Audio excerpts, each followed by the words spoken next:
where it ends.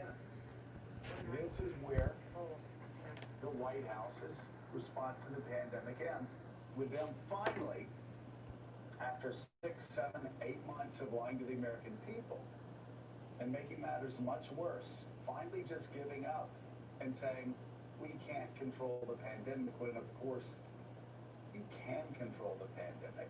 There are things that you can do that can hold the pandemic in check, but you can't do that when you spend 6, 7, 8 months lying to the American people, saying it's one person coming in from China and soon they're going to be gone, and then a month later in February saying it's Joe, you're a really 2 people good coming in, Monday soon they're going to be quarterback. gone, and it's Why going to didn't be down you to zero. jump on the These bandwagon are when Trump shut down air travel from China and then the European Union? Why'd you call him xenophobic and racist, you dumb Then in the fuck? spring saying it's going to go away in April. Remember the president telling you repeatedly, seniors, that this was going to magically go away in April and it was going to open up the country. Who cares what it would do in Please, April? that Where were didn't you in happen. It didn't February and happen January, huh? Memorial Day because it was going to Mr. magically Know It go away. All? It didn't magically go away. In fact, we had spikes in Texas, spikes in Arizona, spikes in Florida, and yes, Yeah, then with the help of the important to Democrats setting up the old folks' senior home, the citizens retirement who homes were as disproportionately death impacted. counts, And right? therefore So you saying can have we a have larger to death count to finally make tell more America of an for the impact to next the years American people so that that this is you can going to have a come more back in the fall. totalitarian And what government the in president these saying states and on local that stage cities, with right? Anthony Fauci, it's not going to come back in the fall. Anthony Fauci had to go back up and say it's All coming these back. restrictions. What power is it with And these no, leaders that can because make restrictions in all I these guess businesses younger and people dictate who exactly how love they're you going to do like to, business love and you how many like customers they can have, which you directly do violates the the work Constitution that and conspiracy life, liberty, theories and the pursuit of say. happiness. If my It pursuit of always happiness just is to like the sell books goods or to and provide a say service, what they then want to I say, should be allowed to but they do know they're so lying. as long as I They know don't they're lying to endanger people. themselves, and they know they're lying to other people because Donald Trump himself is on tape admitting that this is Well, finally if going you want to away, go there, that this is you contagious, endanger that people this with is the flu, dangerous, right?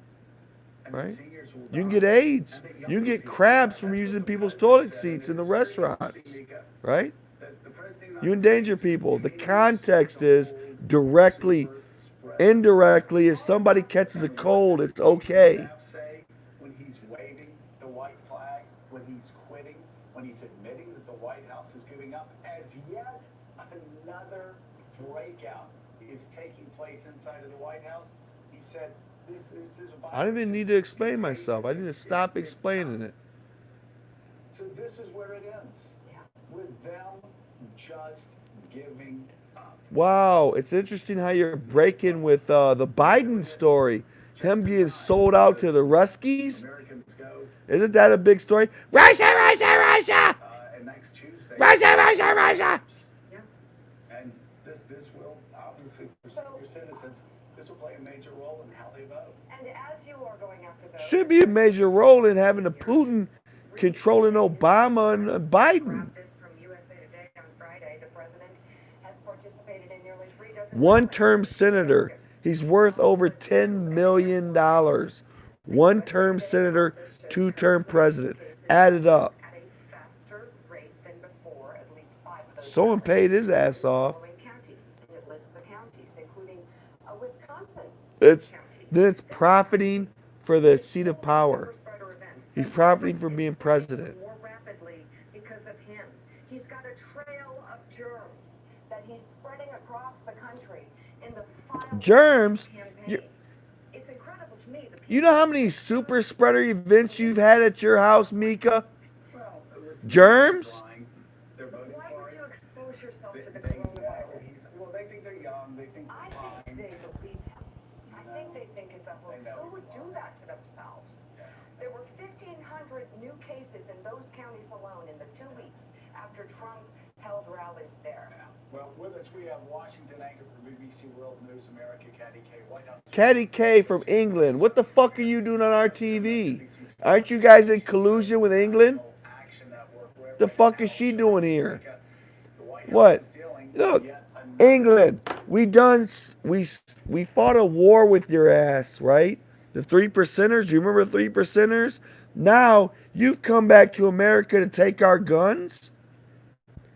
Yeah, it figures. Statement on Saturday night that Short began quarantine and that he was cooperating with contact tracing. A source also tells NBC News that Pence's senior policy advisor, Marty Obst, has also tested positive. Wow, it's the end of the world. Is he on a respirator? He tested positive for a cold. Is he on a respirator? His office said in a statement, while Vice President Pence is considered a close contact with Mr. Short. Pence, are you buying flowers for his funeral? You writing up words to say at his funeral? He tested positive. Oh shit. The CDC guidelines. What's that, Scott Atlas?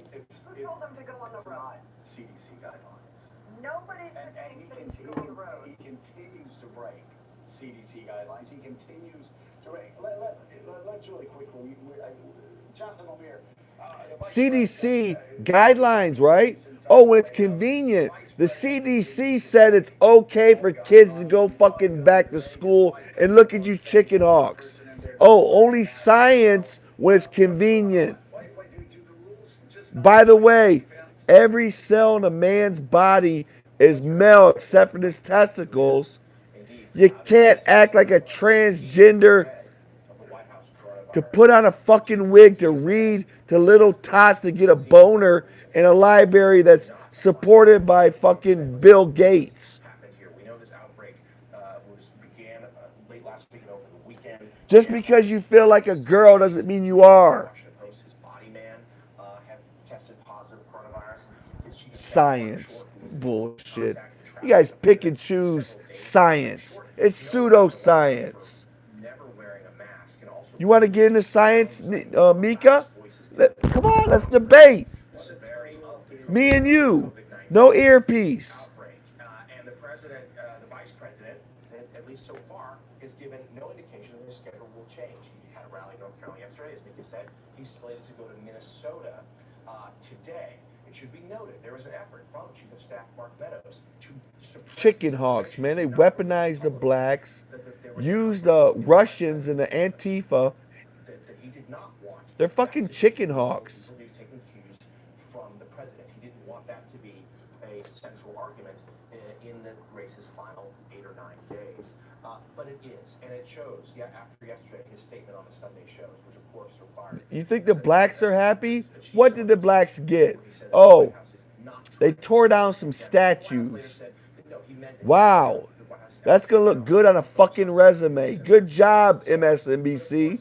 Good looking out. Good looking. The curtain as to what their strategy has been all along, or lack thereof, where they have not had a full force effort to control the spread of this virus, whether through testing or social distancing, or of course requiring masks, or at least. So how long are you guys prescribing that we have to violate the Constitution, social distance, and wear masks? Wear masks mandatory by the government, which is unconstitutional. How long are you saying we have to do that? Huh? Before it slowly works its way in courts and somebody with a righteous mind says this shit's unconstitutional, you totalitarian motherfuckers. Their rhetoric on the coronavirus has not changed. They're simply saying, despite the outbreak in the vice president's office, they're saying incorrectly that the nation is rounded the corner. That seems to be their. Wow, Trump got the flu. 2 days felt better, went back to work, and they were bitching. Oh, he's gonna contaminate everybody! Oh my God, it's gonna be the end of the world. He's fine. I spoke to the vice president last night at midnight, and I can tell you that what he's doing is wearing a mask, socially distancing, and when he goes up to speak, he will take the mask off, put it back on. But he's wearing a mask as it relates to this particular thing because. What if he doesn't want to wear a mask? What's it to you? If you're afraid of getting around, stay the fuck home. Get in your bunker Biden basement and stay the fuck home if you don't want it, if you want him to wear a mask. Let him be free. Let your ass be in a bunker. First it was large groups, now it's small groups. And now that's exactly what they want to control. So here's what we have to do. We're not going to control the pandemic. We are going to control the fact that we get vaccines, therapeutics, and other mitigation Why are we gonna get areas control of the pandemic? because it is a contagious virus, just like the flu. But why not It's make efforts to contain it? Well, we are making efforts to contain it. By running and all over that's- the country not wearing a mask? That's what the vice we president's can get doing. into the back and forth. Let me just say this, is what we need to do is make sure that we have the proper mitigation factors, whether it's therapies or vaccines or treatments, to make sure that people don't die from this. But to suggest that we're going to actually quarantine all of America, lock down our economy. one's saying that. Well, they are. Joe Biden's saying that. He says lock everybody That's down. not what We're he gonna said. have a Even mask, mandatory mask. It's unconstitutional. These regulations on business, unconstitutional. How he does that and sleeps at night. He's just These masks early on, they had a barber wearing a mask And by the way, and a person that was getting their hair cut. One gave the other the Rona. It was proven. It was a news story. They wore masks, still didn't work. They're so small. It's in the air. When you breathe, the particles are so small they even go through an N95 mask. said, Joe, we're gonna have a bad outbreak in the spring, but guess what? Look at the pandemic of 1918. It moved N95 respirator mask. The particles will go through that even though you're safer wearing an N95 mask. That little cloth mask that collects viruses, dirt, and bacteria. It's a waste of fucking money. It's a waste of fucking time. It's a waste of the public's health. doctors, and they were telling us in March we were going to have Man, a Joe, when did the Russians pay you off? Joe, let's look at your taxes, Joe. How many mansions do you got, Joe? Mister, I care about the environment, but I got a fucking mansion that takes 10 million BTUs to heat it up. Says we can't control the pandemic. Really, you can. If you're part of a White House operation that sends people out and has super spreader events every day, and then Mika, what they did this past weekend. And by the way, you look at all the events where they're shoving people together. Yeah. And then they're mocking Jeff Mason for wearing a mask. Yeah, just like you mocked Feinstein and Lindsey Graham giving a hug to each other, right? You guys fucking mocked it. You chicken hawks. I agree. You're working to make sure people get it. I'm sorry. Let's go through. People will die. Let's go through. Okay, so here's what happened this past weekend?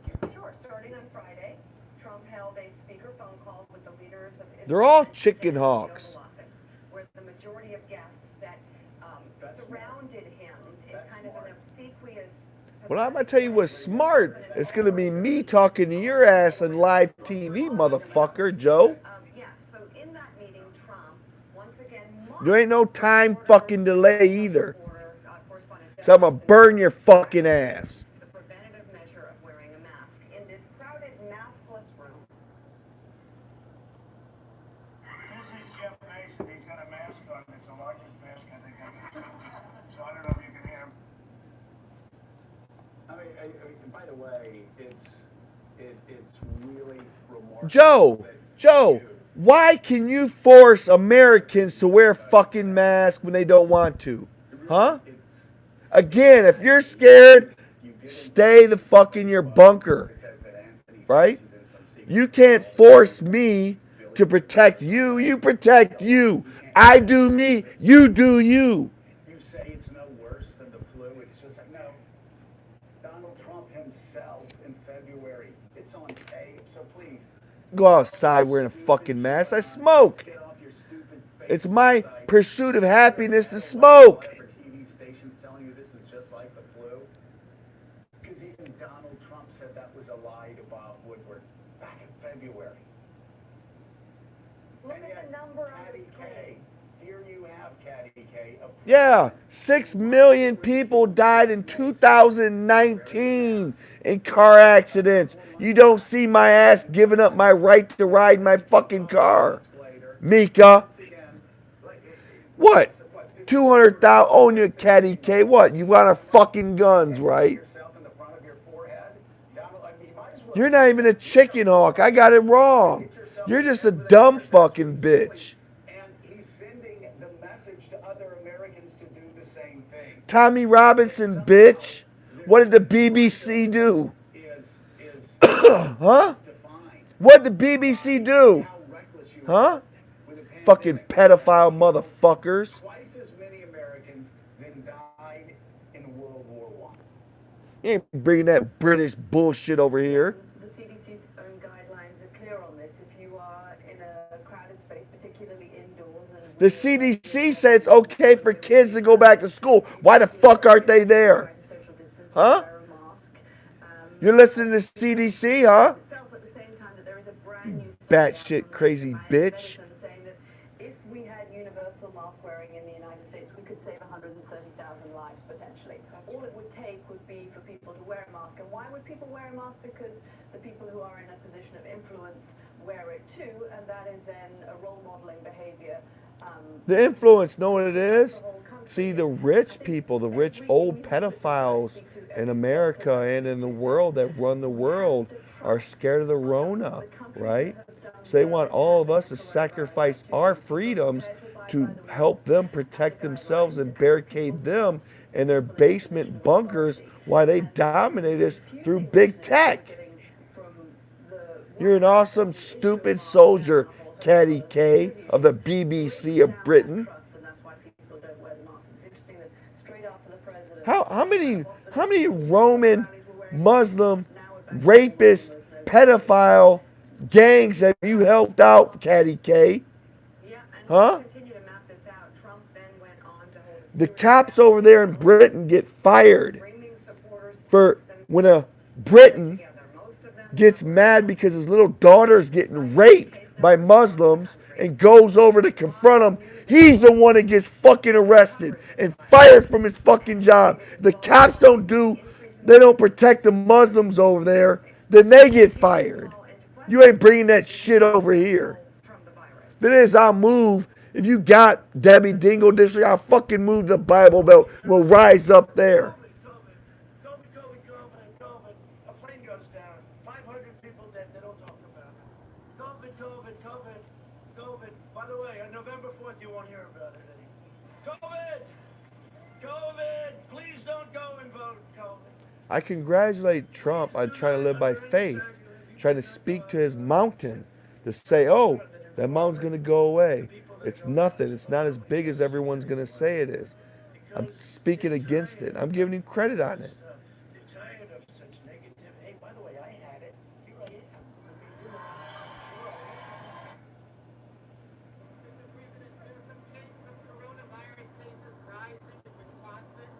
Okay, you use the word cases. You know why there's so many cases? Because we test. Because we test more than any country in the world. Nobody tests like us. Cases, Yeah. Everybody uses the word cases. Mortality, way down. And a lot of those cases that you're talking To get a lot of times a good procedure done in America in medical, you had to go in and get a Rona test. A lot of government institutions demanded a Rona test in order for you to do business with government. Yeah, our numbers are artificially high because we over-tested the population. Of course, that with the flu and other things that happen yearly, we only catch a small portion of it. The actual deaths from the flu are higher than what we have recorded. We report them, and doctors get more money and hospitals get more money. Think of this incentive. So some countries do it differently. If somebody is very Worldwide, sick with a bitches. bad heart, they die of COVID, People don't die of the flu worldwide, and the number underreported. Whatever. And the reporting systems are really not doing it right. If somebody has a really bad heart and they're close to death, even if they're not, but they have a very bad heart and they get COVID, they put it down to COVID. Other countries put it down to a heart. So So we have to That's be, very true. Now what is okay? Now what are you gonna say, Morning Joe? Joe Scarborough, take that one. What are you gonna say to that? No, you're the one that has things, not a little. That's not true? I mean, going around. That's not true is what you're saying. People, Let's get you on paper. conspiracy theories that doctors get paid more. If You didn't say you somebody died of COVID. what you call you misdirected. Answer the fucking question. Because you talked to Bob Woodward about it back in February, that actually it's people with other conditions that are far more susceptible to dying of COVID. There's some countries that haven't even got, they don't even got the Completely fine. reagent to do the Rona tests. One child who's a diabetic will not be fine. One child who has upper respiratory problems will struggle. People with asthma struggle. Yeah, or the Rona, right, or the Rona test in general. Struggle. I mean, what you're saying God lets me talk to people in my head because of what the government did to me and pretty much everybody in my life. Mental health and everybody was so damn evil, setting me up and destroying my life, that God keeps me company with voices and stuff. And I praise Him. Hallelujah. Glory to God. Moneo kone kia no makia koma nikia moka sikimo nikia mahako me sikimo. leads me to ask how have so many people been fooled? How have so many of my friends Good evening. either been fooled or just The race baiter himself. lives at risk? Because they know, by the way, Racist because his mom had to scrub floors, right? And he hated whites because he was so fucking poor. they're protecting members The race baiter himself. Go ahead, race baiter. of underlying conditions. Isn't that interesting? That they'll spew hatred and lies. Hatred? Spew hatred? What have you been doing for 4 fucking years, dividing America up with big tech and the deep state? What have you been doing? You've been fucking dividing America. Because they know it's true. And they know the guy they're supporting is a liar. And they The know guy they support, you called his supporters fucking liars and racist. every day, Rev, and yet they vote for him anyway. When White House Chief of Staff Meadows said they can't contain. No one's above the law. How much do you owe in IRS taxes there, Sharpton? No one's above the law. I fucking hate when they yap like that. No one's above the law. Sharpton, how much did you owe? How much do you still owe? Only adding to the problem and the increase. Your pay for play. What is it? What's your organization? In denial about this. While How much do you make in your organization? protect their loved ones. It's Sharpton, hypocrisy. But you know the give to me my organization or I'll call your company fucking racist, you strong and arming them. this will be the end of Then they give you money and you get such a high fucking wage being in charge of it. birtherism and all which Use the race card effectively, but it's fucking over. heresy that we're just recording deaths wrong. That is as fraudulent as birtherism was. He's going out the way he You've been strong arming companies for fucking decades. Let's bring in Dr. Vin Gupta. He's a pulmonologist and an NBC News medical contributor. Dr. Gupta, I feel like it's being I want his fucking green card. A lot of people in the White Where the fuck is his green card or visa? understanding the science of their own scientists. What are you, from Iran? But is it possible that they don't believe these facts, that this virus can spread, and if you have an event, you are continuing the spread? And Yes, but you have to understand the tactics. Good morning, Mika. No, I don't think it's possible. I don't even have to say no more. Your idea is hide in your bunker basements for a decade. Let it go slowly through. Christy Nome on Twitter regarding disaster credentials being issued to ICU docs like myself, nurses, and respiratory therapists. Disaster credentials are being issued in facilities across South Dakota because their ICU needs support. And she's not willing to acknowledge it. And her supporters... That was the whole idea for the lockdown.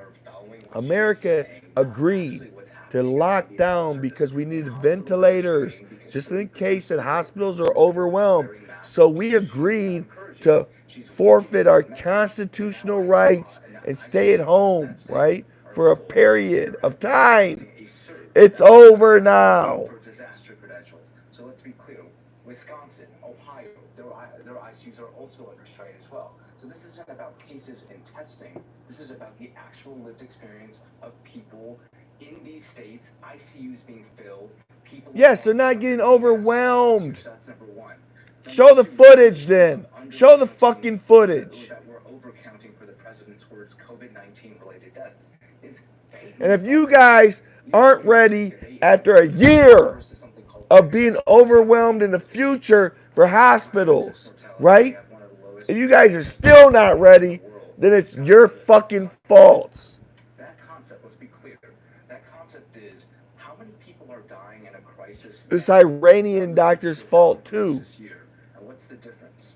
That difference, the number of people dying now in the era of COVID, is we have led the Well, yeah, if we don't have the governors of New York, forcing Rona patients into old folks' home, driving up the death rate. There's no serious person who does not think that the total number of people directly dying from COVID-19 is vastly undercounted. Potentially 300. How many old folks' homes and how many retirement homes added to the death rate? What is it, 30%?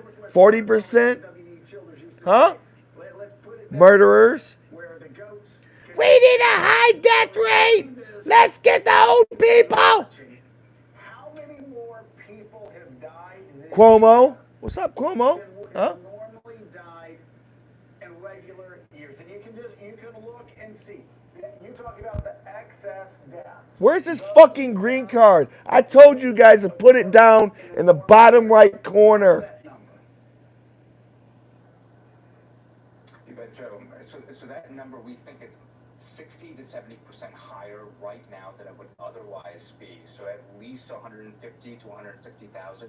That number is uncertain, but at least the majority of the... What did the CDC, Mr. Expert, what did the CDC say about children going to school, huh?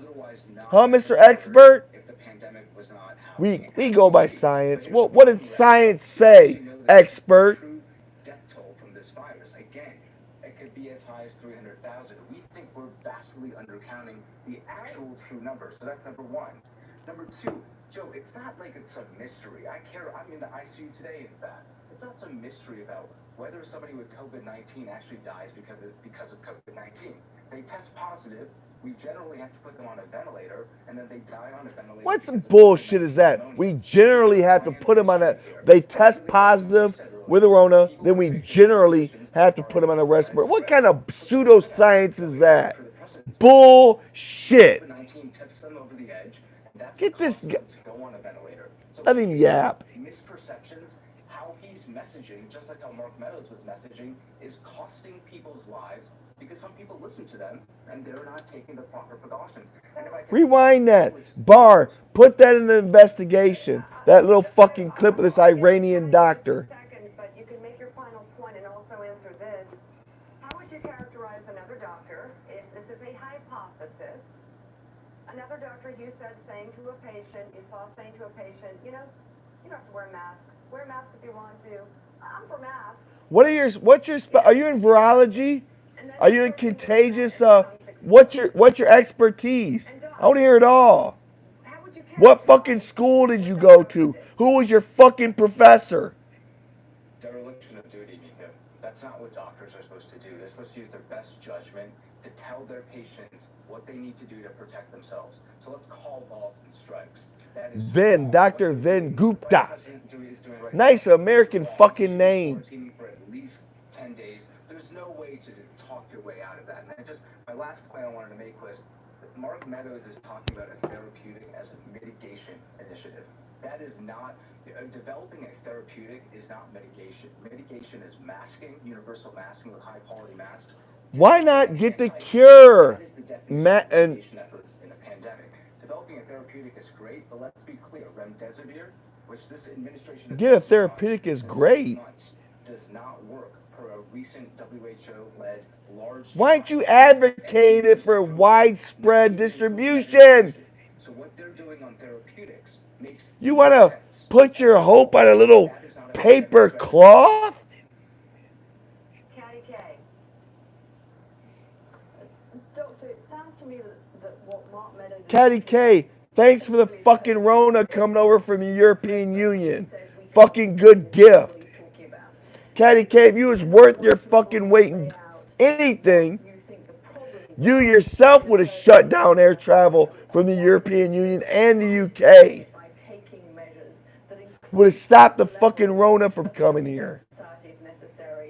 But your ass probably the one that brought it here. Absolutely, Caddy K, and I think you're right. Why is she on our fucking TV? I don't even want to see her. She's a Brit. Are you guys in collusion with Britain? What's the difference between Britain and Russia? Right? What is the difference? We fought a war against Britain, but yet in another war, we were friends and allies with Russia. The fuck is she doing over here? Now published multiple studies in the Morbidity Mortality Weekly suggesting that a spike in young people is followed a few weeks later by a spike in older individuals. Meaning what's a spike? You mean a lot of people get infected, which they're asymptomatic and they don't feel it? They don't even get sick, the sniffles? Okay, it sounds worse than what it is. So that is the problem. You cannot cocoon COVID-19. And that is why you have to have a strategy. Again, I told you the correct way to do it. Those with ailments, those that are elderly and susceptible to the Rona, we protect them, use PPE, use N95 mask for them, isolate them, get a volunteer network of young children with healthy immune systems to be volunteers to go grocery shopping for them, to pick up meds for them, and the rest of us get the fuck back to work. Day in and day out getting attacked for simply telling the truth. Open up businesses. Open up bars. Look, I've never been married. I have no kids. I'm sick of the government telling me I can't find a fucking wife. Ruining my name, intentionally making me alone. Uncle Sam, I'll get my fucking payback. I'm seeing huge turnouts. People were thinking that maybe the first day or two was just a... And believe me, I'm an American. You know my payback? Politics. No violence. No violence. Politics. I'll fucking bring you down. I'll study your guys' asses, and I'll fucking day and night watch what happens. About the way the government is going, I think that from the way that we're getting data, a lot of it is driven by disappointment in this administration. And I think that people are doing it despite their concerns about COVID-19. I think they're doing it because of... And hey, God's on my side. You just test it and see whose side my God's on, right? You might get another fucking plague. They have decided they're not going to try and confine this virus. And I think people are saying we need people that are at least trying to execute a program to save our lives. And I think that we're going to see these lines continue all the way through November 3rd. And Jonathan Lemire, we're going to be getting... Well, you guys' lives shouldn't be saved. You guys saved your lives, therefore you should lose your lives. And those that lose their lives for Christ Jesus has saved their lives. Smart people will get it. The Democrats' way. A lot of first-time voters also breaking the Democrats' way. And in the state of Florida, Republicans are chipping away at the Democratic lead. The Democrats still holding about 400,000 votes. Yeah, just think if I was allowed to have my First Amendment rights, huh? Joe, you get a big fucking talk show and you get to yap and yap and yap for 3 fucking hours. I'll clean it up. Cussing, no, I'll take that out. I'll clean it up. And I'll tell you what, I'll win because you guys are unmoralistic. You guys only vie for power You're not looking to better enhance people's lives. You're not looking to bring poor people out of their economic woes. You're only looking to line your pockets, fill with gold and power and murder. Stop killing Homo sapiens for campaign contributions. Did you get it? The Trump team says, look, these rallies show our people are fired up. The counter argument is, look at these lines in early voting. Are they all Democrats? Of course not. Some Republicans were voting early, but that would seem to be the major display of Democrats' enthusiasm. Not large rallies, but rallies. Yeah, I tell you what, Democrats are not enthused. Not enthused. Not really. I was on the president's trip yesterday to New Hampshire and Maine. We're not going to a rally. We might get a cold. This very argument. Nah, it's okay. We'll just, it's not like Biden is, I don't know, it's not like he's Usher. We'll just sit at home. We won't visit him. Not yet voted. In 3 states, Florida, North Carolina, Georgia, were leaning toward overwhelmingly favoring Trump the rest of the way. And that is, of course, their theory of the case, right? Look, Ice Cube came out. Let me mute this real quick. Ice Cube came out looking at both parties, keep an open mind, right? On the plantation. He didn't know he was on the plantation, but he wanted to keep an open mind. And he first went to Biden. He says, look, I have an initiative I want to start up. I'm looking to bless my black people. Ice Cube is already rich, right? I don't know every detail about his initiative or his plan or what it was, but he saw Biden to empower the black people that he knows, right? And with his agenda, Biden says, oh, after the election, big fuck up. That's how the Democrats feel. It's like, vote for us and then we'll fix your problems. But you know what? They only find a new problem class. Now it's illegals stealing the blacks' lunch. Right? Think about it. Think about it. If you're black, think about it. Cube said you're 13% of the population and you're 0.5% of America's wealth. You own that. Why is that? Why do the Democrats want to keep the blacks enslaved and poor and permanent tribal voters? Just think about it. Just think about it. If they fix your problem, well, you guys won't care to vote. The more in despair and oppression that you are, the more likely you'll do their will. Let me go back to Mika. Mrs. fucking deep state daddy Mika. Court confirmation. And the Trump administration is reportedly You'll miss me, Mika? Guaranteed. I won't miss you. Okay, we know how well the first one went. It's just not smart.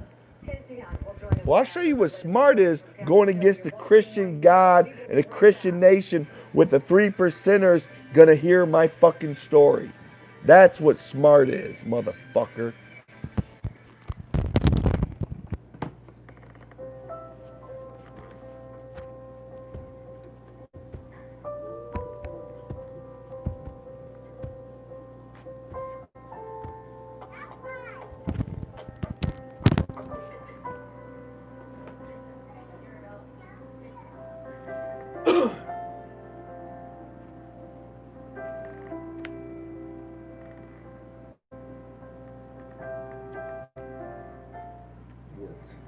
drives the economy and keeps our country home.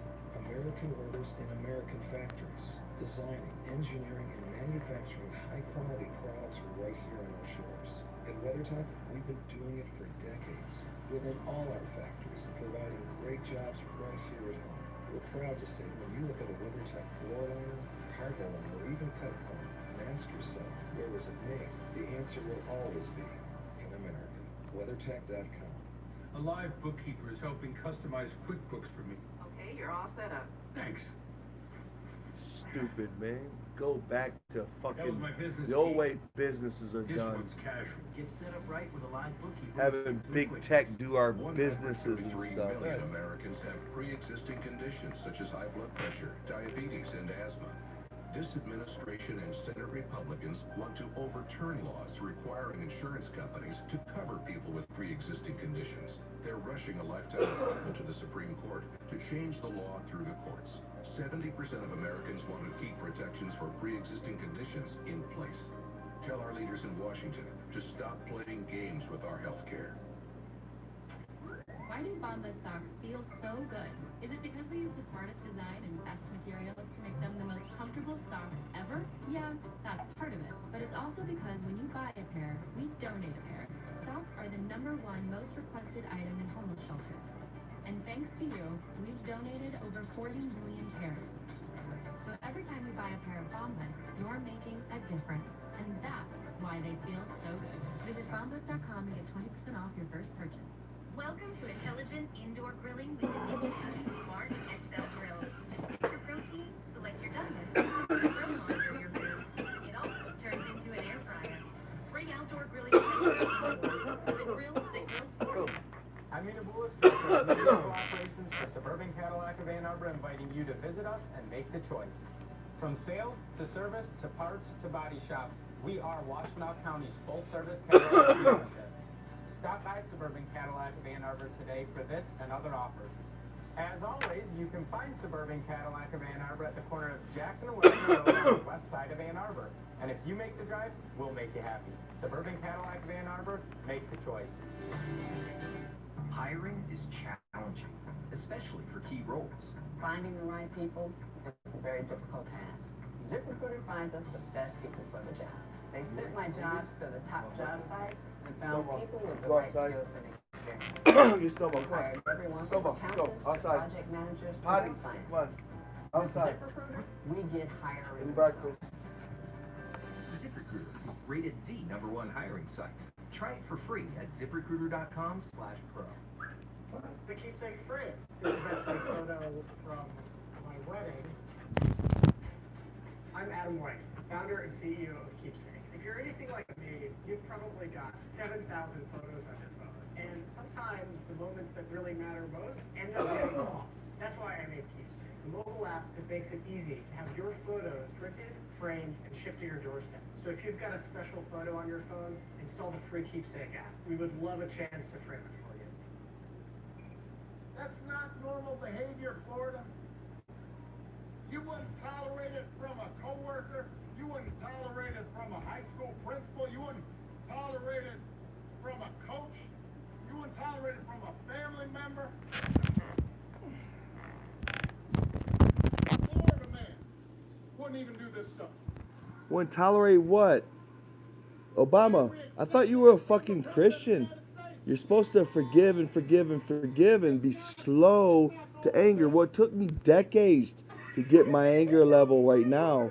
Laugh right now. It took me decades to get to where I'm at right now. Well, Barack Obama's having a good time out there. By the way, people that don't know about the Florida man thing. So, I'll just play coward of the county and laugh with you guys. Ha, it's funny. Ha, ha, you deep state motherfuckers laugh. Ha.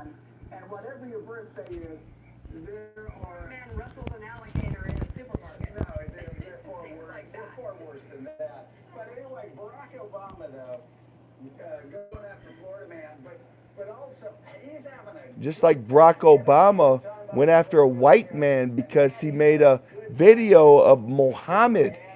Susan Rice, you fucking racist.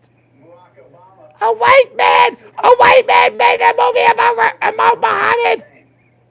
Let's get him. When it was you fucking guys that were arming the jihad. You might maybe get away with shit, but you're fucking murderers. Susan Rice and Obama, you're fucking murderers.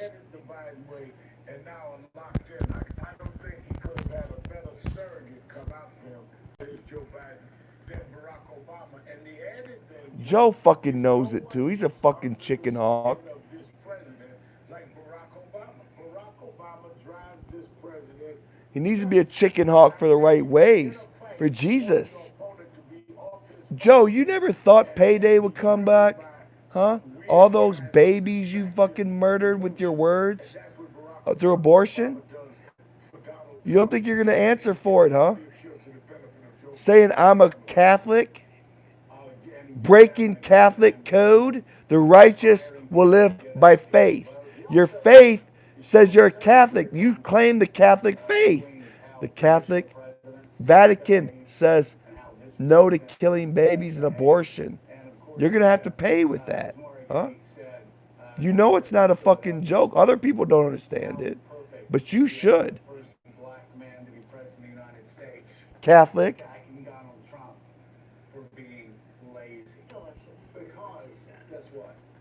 Republican.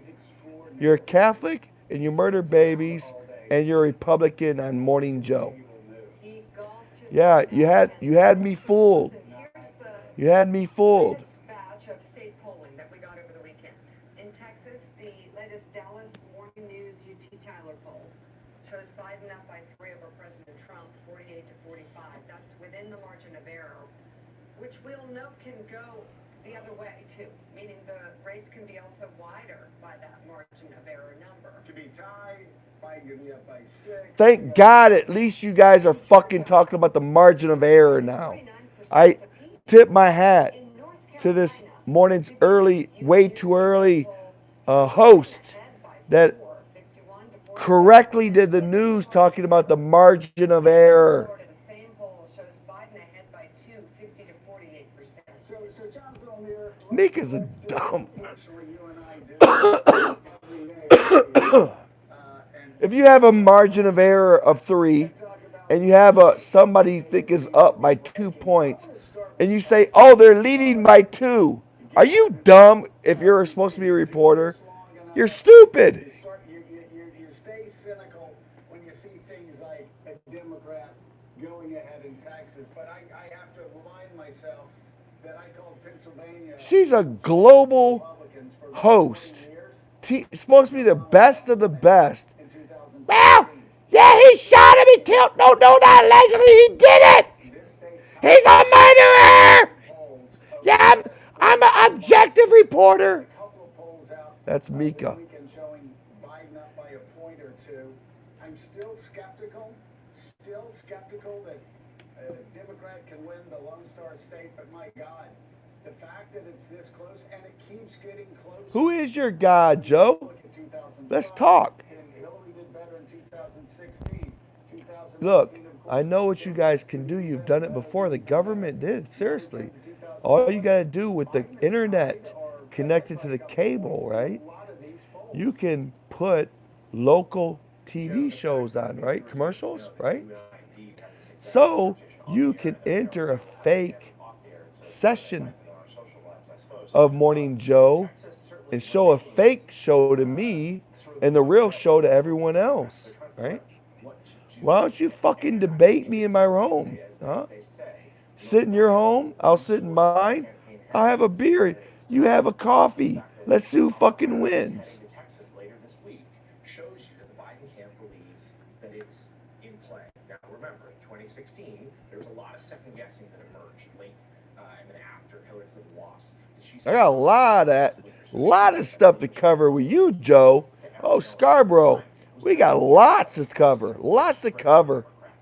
And in fact, the second guessing was they spent time in Arizona at the expense of being in a place like Wisconsin, which they had to have. It seemed like they were interested in running up the score. That was the Monday morning quarterbacking, and they should have just focused on the 4 states that would have delivered her to get 270. The Biden camp's facing the same dilemma. They've gotten a lot of pressure to start playing in Texas. Beto O'Rourke and others believe that Texas can be in play now. Democrats have long thought that whether it's in 2024 or 2028, that Texas will move into a battleground. I think some in the party believe. Well, you think with all you guys advertising, the illegals can get free shit if they just make it over the border?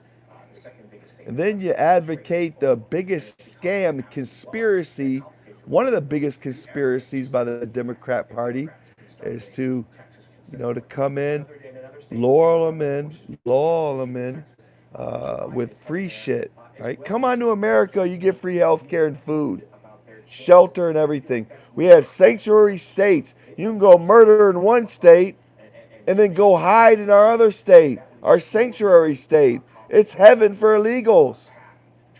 And then they come over, and then you bitch about, well, blacks are too stupid to have an ID. You can't have a voter ID law to vote. Believe me, blacks aren't that stupid. They had a guy go out and interview some blacks. Do you have an ID? Yeah. They said that most blacks don't have ID. Do your friends have IDs? Yeah, all of them. Thank you very much. So they can have the illegals vote with Obama's clip. It's a full conspiracy.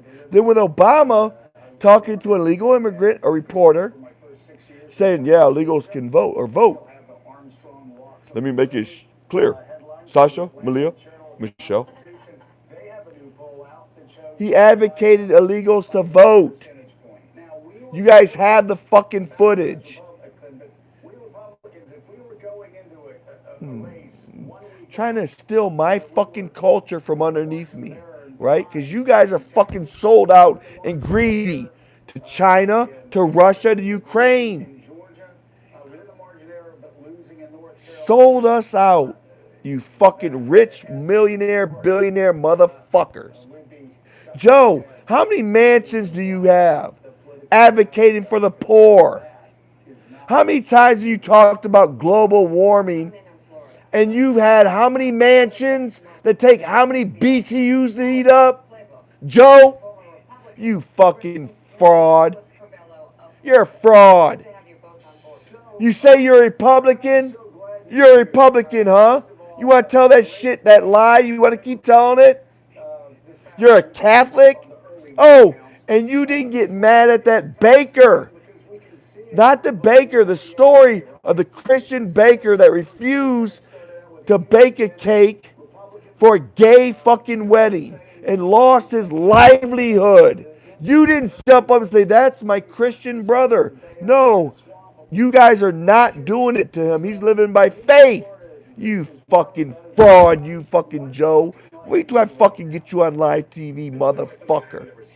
We haven't seen any party, whether Republican or Democrat, lead out to the lead that Democrat had. And the Democrats still hold.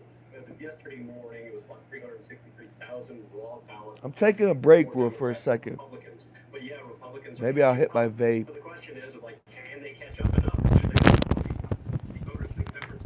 Is the Republicans that wrong or right that the election day will just be a blowout for them?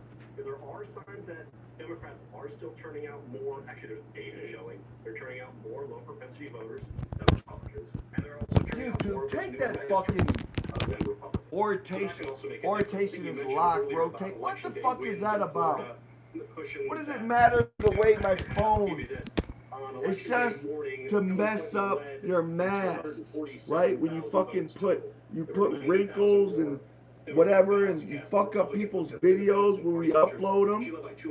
Guys you don't like, you put ugly mask on, right? I was in editing. I know you can do it easily. You have good technology, you fucking motherfuckers. The question here is, can they do a repeat?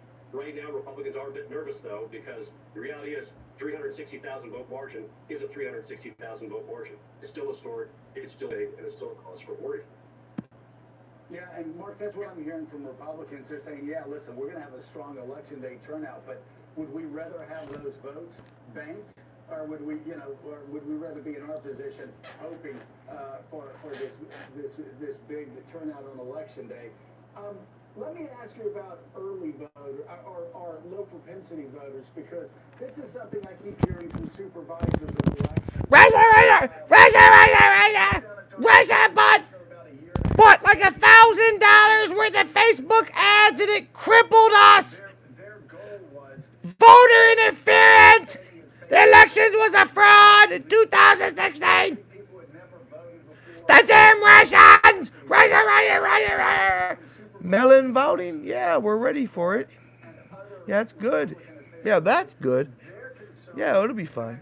Democrats are pulling out a lot of those low propensity voters, pulling out voters that haven't been out since 2008, pulling out voters who have never voted before. Are you hearing the same?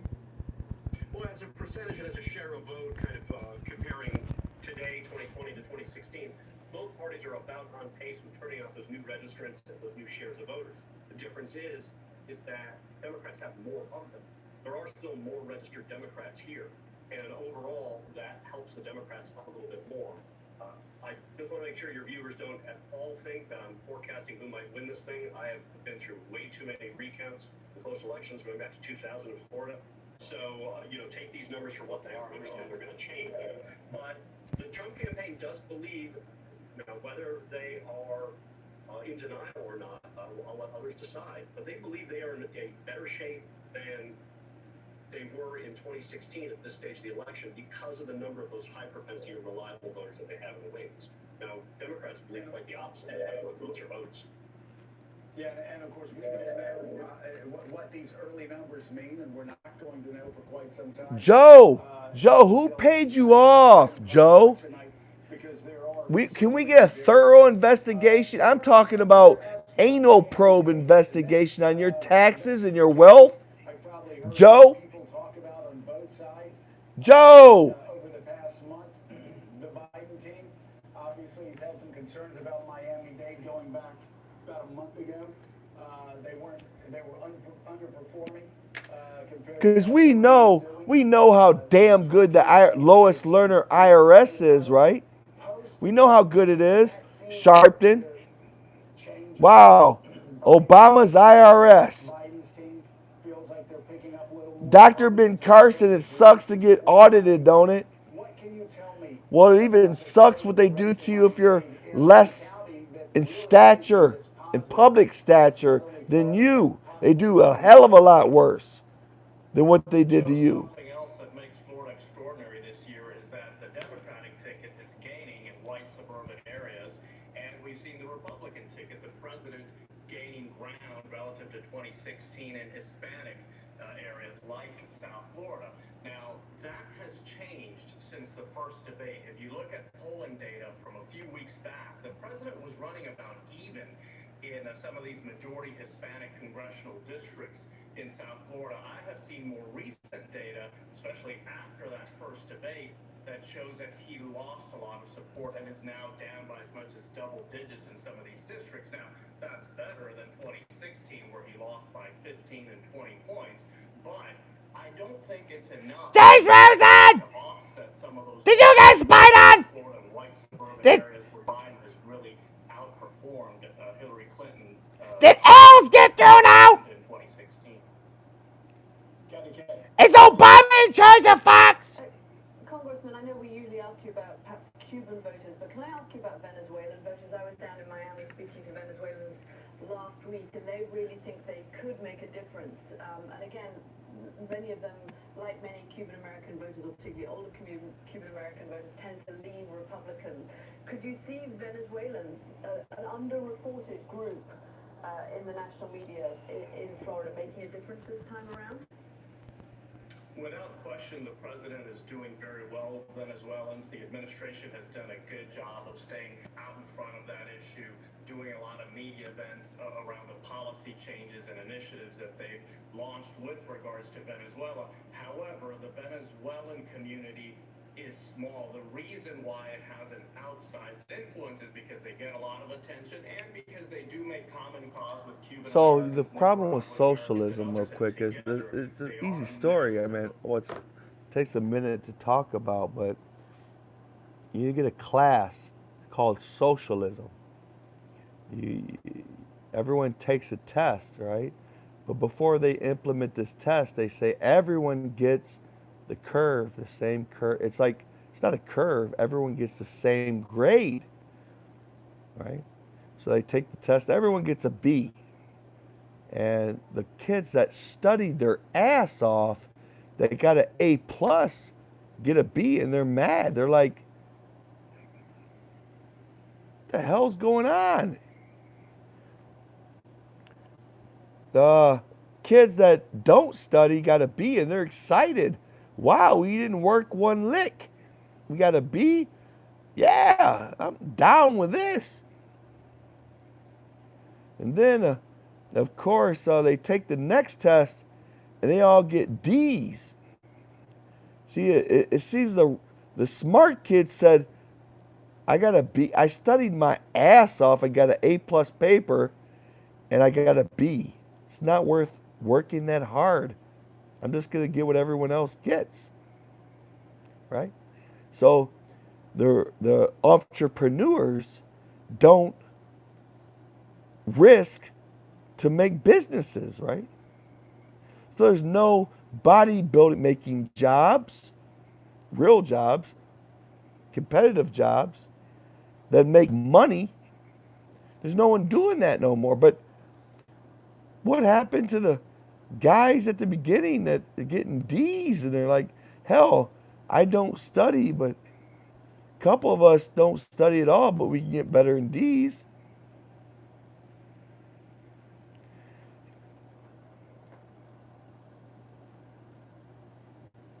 Well, the thing is that socialism never works. It's a power thing. It's about the Bernie Sanders of everybody. Now, the rich are the politicians. They live in the Obama mansions. They live in the Biden mansions. They live in the Trump mansions, right? And the rest of us, well, we eat our angel dogs for lunch. That's what they want to do to America with this Green New Deal. To end capitalism. I'm going to have my fucking beer.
So do you have cases? No, we show very few cases. So we show more cases because we test. In reality, the U.S. right now is facing one of the most severe surges of coronavirus to date. On Saturday, nearly 84,000 new cases were reported, marking a second day in a row. You take drama classes? 80,000 daily infections. Today! Broke the single-day record set on July 16th by about 10,000 It's fall. States have seen a 7-day average of more than 100. Wow, are you Einstein? People. Hospitals are overwhelmed, with some in crisis, especially in rural areas. Tell that to White House Chief of Staff Mark Meadows. I spoke to the Vice President last night at midnight. And I can tell you that what he's doing is wearing a mask, socially distancing, and when he goes up to speak, he will take the mask off, put it back on. But he's wearing a mask as it relates to... So is this the new America where totalitarian leaders can micromanage businesses and tell them exactly how many customers they're allowed to have at one time? Wow, give me that fucking power. Let the Christian King have it.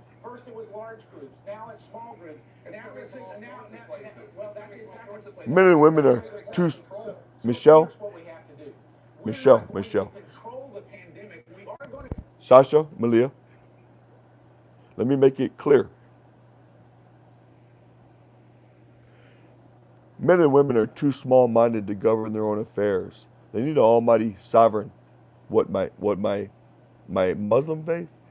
No, you're Christian. My Christian faith. Yeah. Proper mitigation factors, whether it's therapies or vaccines or treatments, to make sure that people don't die from this. But to suggest that we're going to actually quarantine all of America, lock down our economy. Well, that they are. Joe Biden's saying that. He says lock everybody down. We're gonna have a dark winter. Yeah, it's a dark winter, right? Everything with him is dark and fear and hide in your bunkers. It's gonna be a dark one. If FEMA shows up at your house, you might end up dead. It's part of the jihad. Oh, and have a blessed day. What he's doing is he's telling you that he thinks you're too stupid to know the truth. He's telling you that you're too stupid to actually listen to what people Who is say. stupid, Joe? Who's the stupid one? You're the Republican Also a complete lie that Christian. they're doing everything they can do to stop this. Who's the stupid one? You have their allies, like Ron DeSantis, who is opening the state of Florida up completely and not taking the precautions that need to be taken. They've been pushing back, held a triumphant press conference back in the spring with Vice President Mike Pence declaring victory. That was his declaration. Breaking news, this is Kevin, embedded war correspondent with the Yeshua Party. First schizo on the beat. And Joe Shirley got a Woody on. He got a, what they call Chris Matthews. He got a thrill up his leg when he saw Desmond the Amazing taking articles of clothes off on a gay man's bar, a 9-year-old. This is Kevin Allgood signing off for the Yeshua Party. Change because there's an election on November the 3rd. And by the way, guess what? I've had poor people, poor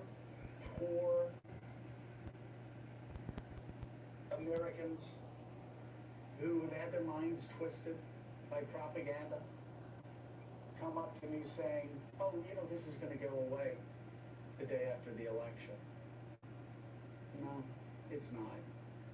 We're not talking about elections. I know. I got a thrill up my leg about Obama and LGBTP sexual sin agenda.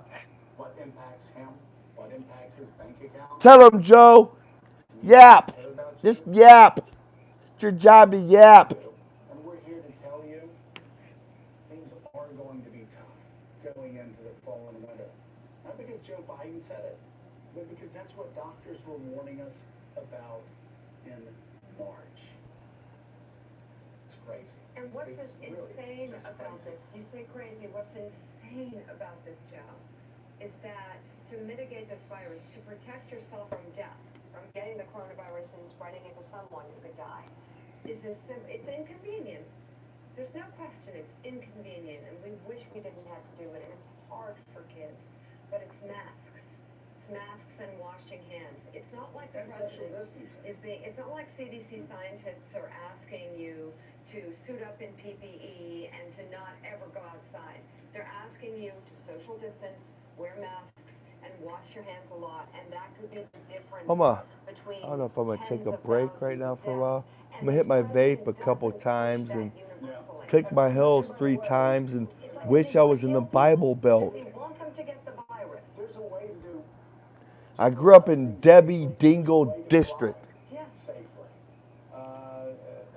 with bright people that never got a chance to get to know me. Country safely. You can work safely. You got to wear a mask. You got to be cautious. You got to socially distance. You got to do the basic things that Dr. Fauci's been telling you to do from day one. Let's begin our guest. Joining the conversation, MSNBC National Affairs Analyst, co-host of Showtime's The Circus, executive editor of Recount, John Heilman. Editor-at-large for the nonprofit newsroom, The 19th, and an MSNBC contributor, Aaron Haynes joins us. And editor of the New Yorker magazine, David Remnick, is here. And the BBC's Kathy Kay and the AP's Jonathan Lemire still with us as well. Okay, so let's go through John Heilman. I want to get through the polls with you, but before I do that, I want to talk about a stat that drew my attention this weekend, and yours as well. Reporting, looking at the numbers, that in the state of Texas, they are already at 80%. 80% of the number voted in total in Texas in 2016, and they still have another week of voting to go. That's unbelievable. Bananas. It's bananas, Joe. Good morning, Mika and Joe. Hey, happy Monday. You know, all the statistics we've seen, and there have been some staggering statistics. I'm not falling for the banana in the tailpipe. I don't care. I haven't touched a person in a long time. I'm not falling for the banana in the tailpipe. In the bank, which is also bananas. I've seen a more banana statistic than this one from Texas, and I know you guys have been talking about this morning earlier in the first hour about what's going on down there. You know, it looks a lot like, you know, the 2018 efforts of Beto O'Rourke and Democrats down there to mobilize come very close to doing something and very close to being Ted Cruz in that off-year election, where the electorate was going to be, you know, much more pro-Republican. Seemed to have paid off. It's been a nonstop organizing effort on the part of Texas Democrats basically since Election Day 2018. And now we're looking at these numbers across the state, and, you know, I think we've seen it, Joe, for the last week. The moment that John Cornyn turned against Donald Trump and came out and distanced himself from Trump, something he had not done in 4 years, was something that was like it's not just like canary in a coal mine. It's like, you know, an electrocuted eagle in a coal mine howling about the state of play in Texas. Like, that's John Cornyn saying, I could lose this race. And a world where John Cornyn could lose in Texas is a world where, you know, you can have a plausible conversation about Democratic landslide, a 1980 style Democratic landslide in the Senate, obviously a giant win for Joe Biden. I think everyone now understands Texas is fully in play. Kamala Harris going there on Friday. Lemire made the right point earlier about the allocation of the candidates' time, and I think even more pointedly about the Biden campaign. They have been so disciplined for the last 6 months about saying we are not going to go and mess around in these rich states. We are going to put maybe some money on the air, but we are not sending our candidates to anything but the core 6 battleground states, the states that we need to win this election. We're not going to make mistakes like Hillary Clinton made in 2016. That conservative campaign to now be sending Joe Biden to Georgia tomorrow, to be sending Kamala Harris to Texas on Friday, it is a sign of just how much those 2 states are obviously just as, I mean, they could go either way, but those are now, like, at these closing days, are genuine battleground states. And again, you're seeing Texas Republicans all the way up to John Cornyn freaking out over the kind of early vote numbers that we've seen and over the possibility of this could be the election that Texas goes blue. And Ted Cruz also talked about the possibility several weeks back of Democrats winning the state of Texas. Yes. What's so fascinating about Texas and Georgia is, unlike Florida, Florida is hardened ground. It has been a battleground for the past 20 years.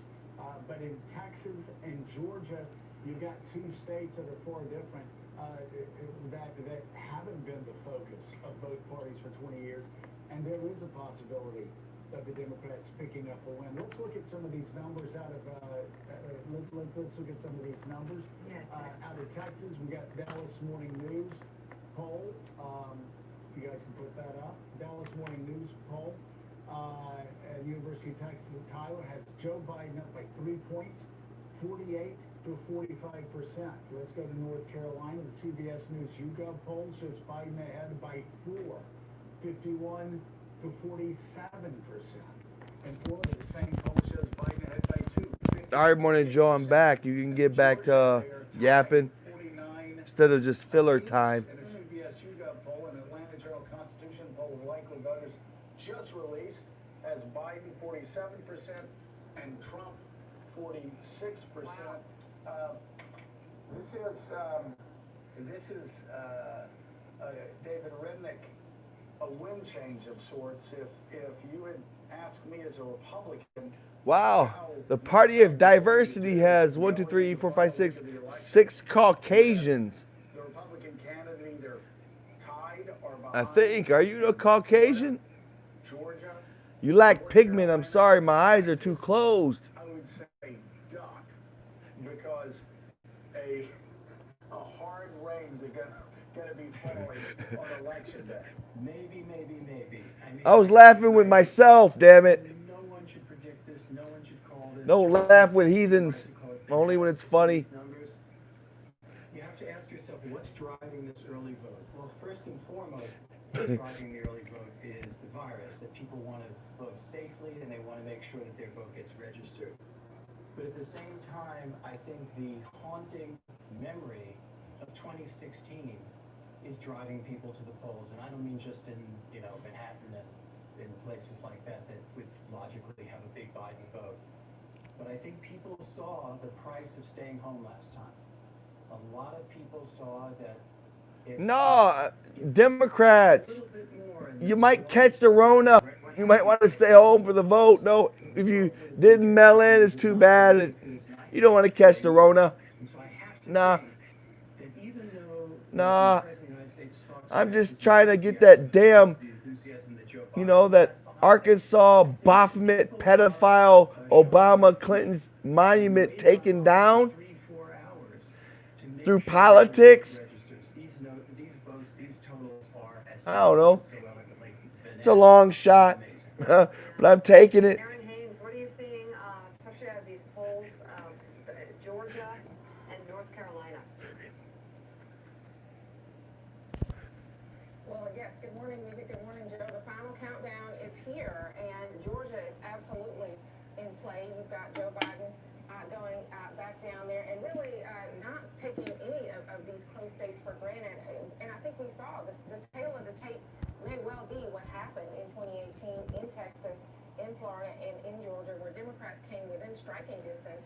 And the Democrats who narrowly lost those races, Beto O'Rourke, Stacey Abrams, and Andrew Gillum, could be a factor in terms of the voter registration and mobilization efforts that they have done since losing those elections. That could play a factor in how those states go. But Democrats have remained energized in those states since 2018.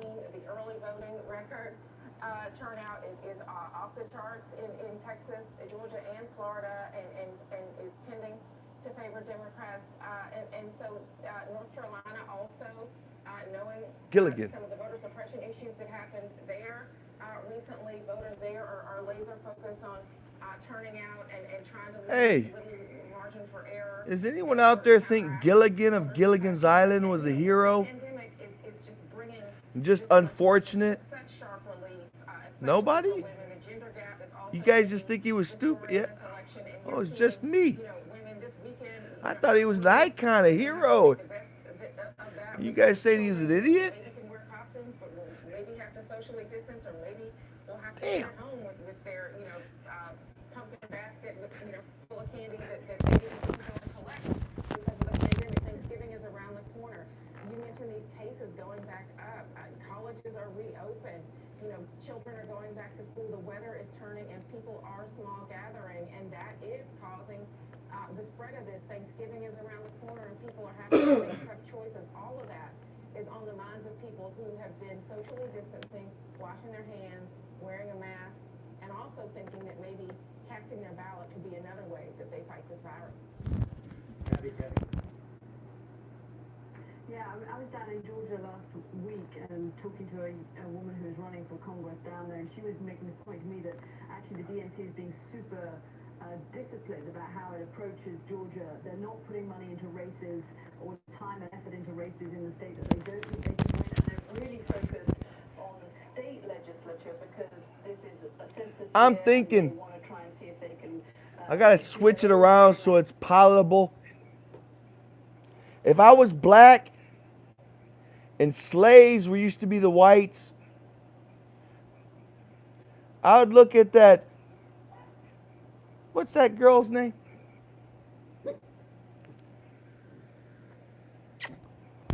Try to calm myself down. She was on Fox. Anyway, if I was black and whites used to be slaves, I'd be mad that we ended slavery because she could be mine. I could buy her and she'd be my slave. I'd be doing all kinds of cool things like having a chat. Like, yeah, I just bought in and have someone to talk to. How you doing?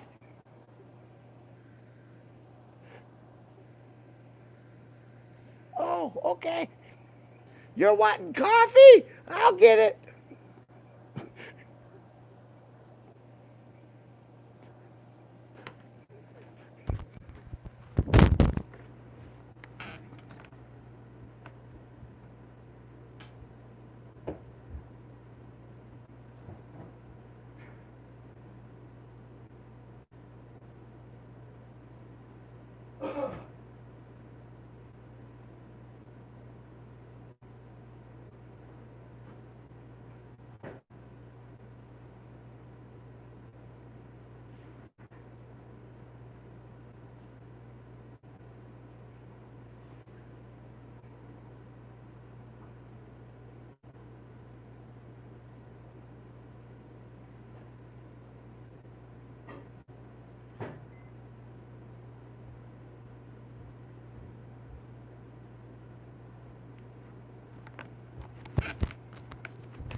I just want to do it publicly. Dad, God, I want to thank you, Lord. You let me laugh a little bit. Let me cheer up a little bit. I just want to say thank you, God. Thank you, Most High God. You're beautiful. You're wonderful.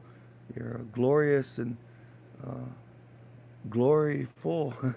I don't know, but you are gorgeous, and I love you. And please don't be angry with me because I want to wife before I see you in a family.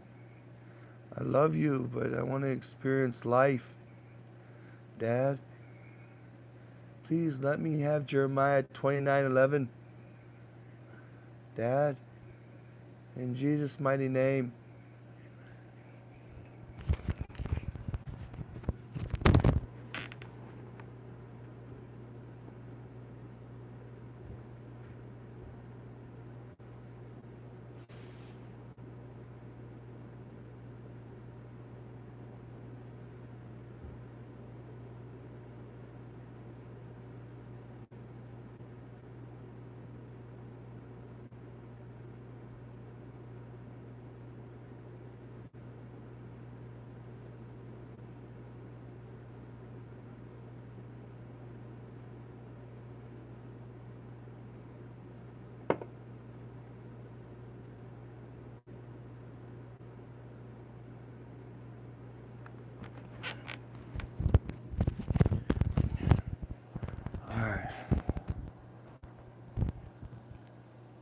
Giant book claiming it was Trump's health care plan.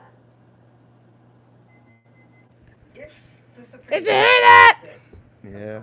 Go get it, coffee! we're going to have to see what happens. Just relax. Go get it! I'm thirsty! And if they end up, people with Okay, yeah, go get it! stranded. And that's just a fact. Okay, I'll be right back. No plan will happen. We won't do anything, will and is. We won't do anything and no plan unless we have pre-existing conditions covered.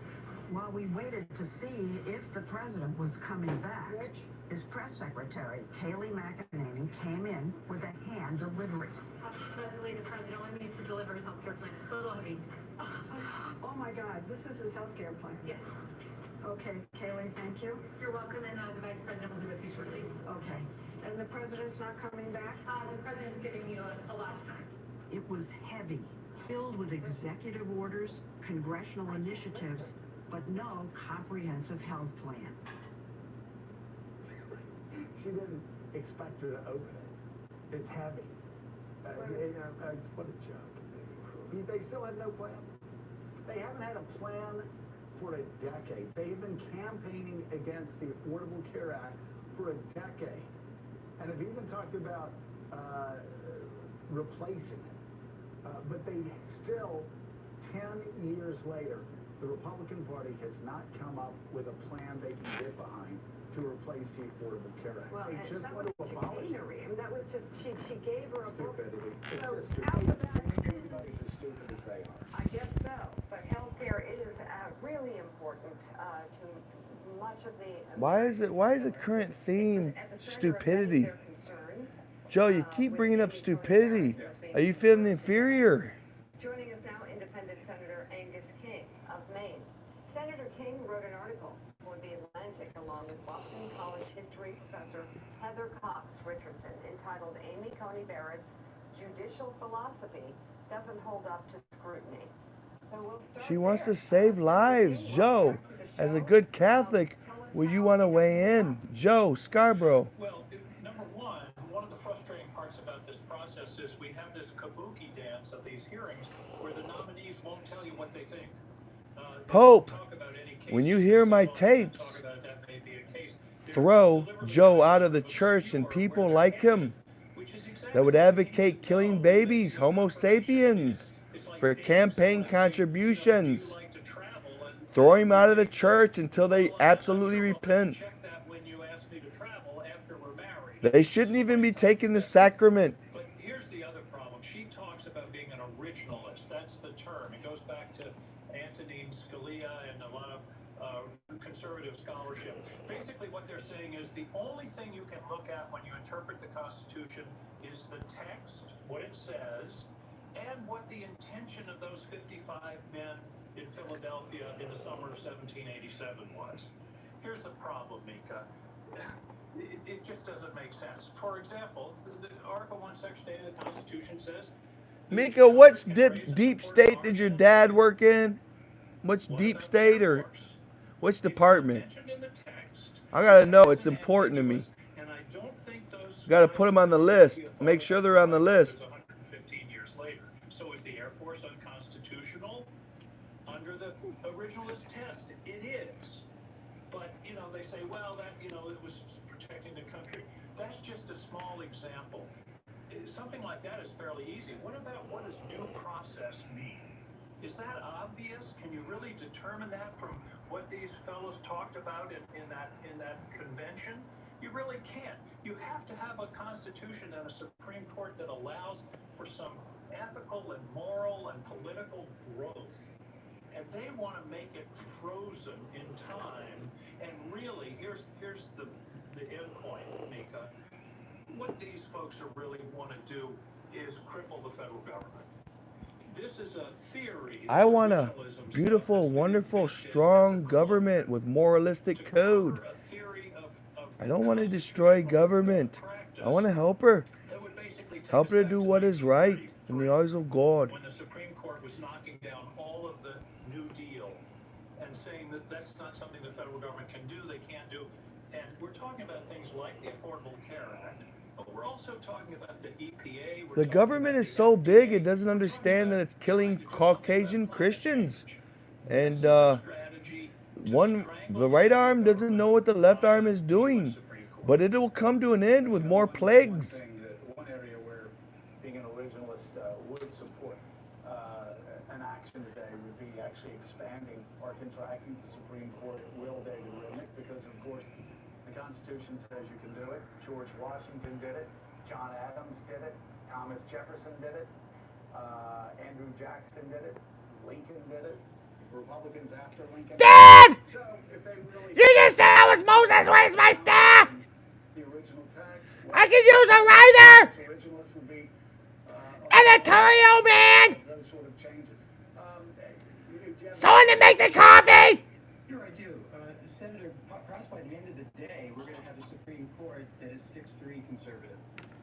And the state of Texas is bringing an ACA case to the Supreme Court. How do you expect it to come out and on what basis? Well, Amy Coney Barrett was very critical of the decision back in 2013 when the court upheld the ACA. So there's an indicator, although of course in her hearing, as I mentioned, she wouldn't answer the question, but there's an indicator that she's going to be negative. This means that John Roberts can't be the deciding vote, which he was in 2013. Even if Roberts tries to or wants to uphold the law, you're still talking 5-4 with her in the court. And by the way, that's one of the things that's really awful about this whole process. This argument about the ACA, about the Affordable Care Act, is the 10th of November, 1 week after the election. That's why this Senate and this president are so hell-bent to get this person on the bench before that case. The other piece, of course, is the president's already said he wants the election to be decided in the Supreme Court. He said, we've got it. This election is going to go to the Supreme Court. We've got to get this judge on the court. That's, Let's pack the court. Propriety, if you will. Put me on it. In real time. So give it 14 seats. ACA is very much in play. No, 13. I had the 12 disciples. Like, yeah, we rule. Let's get to work, guys. And the president signing an executive order saying we're not going to do pre-existing conditions has no meaning whatsoever. It's not worth the paper it's written on. Has no legal authority. And all these folks saying, oh, we're all for pre-existing conditions. Meanwhile, we're voting to gut the Affordable Care Act. It's misleading the American people. I'm tired of hearing that because it's just not true. All right, Senator Angus King, thank you so much. We want to go now to NBC News Capitol Hill correspondent and host of Way Too Early, Casey Hunt, outside the Capitol this morning. Don't worry. Kevin's way of fun is the devil jumping in and mocking him. Kevin thinks it's hilarious. If it cheers my boy up, it's okay. It's okay. He kicks him out.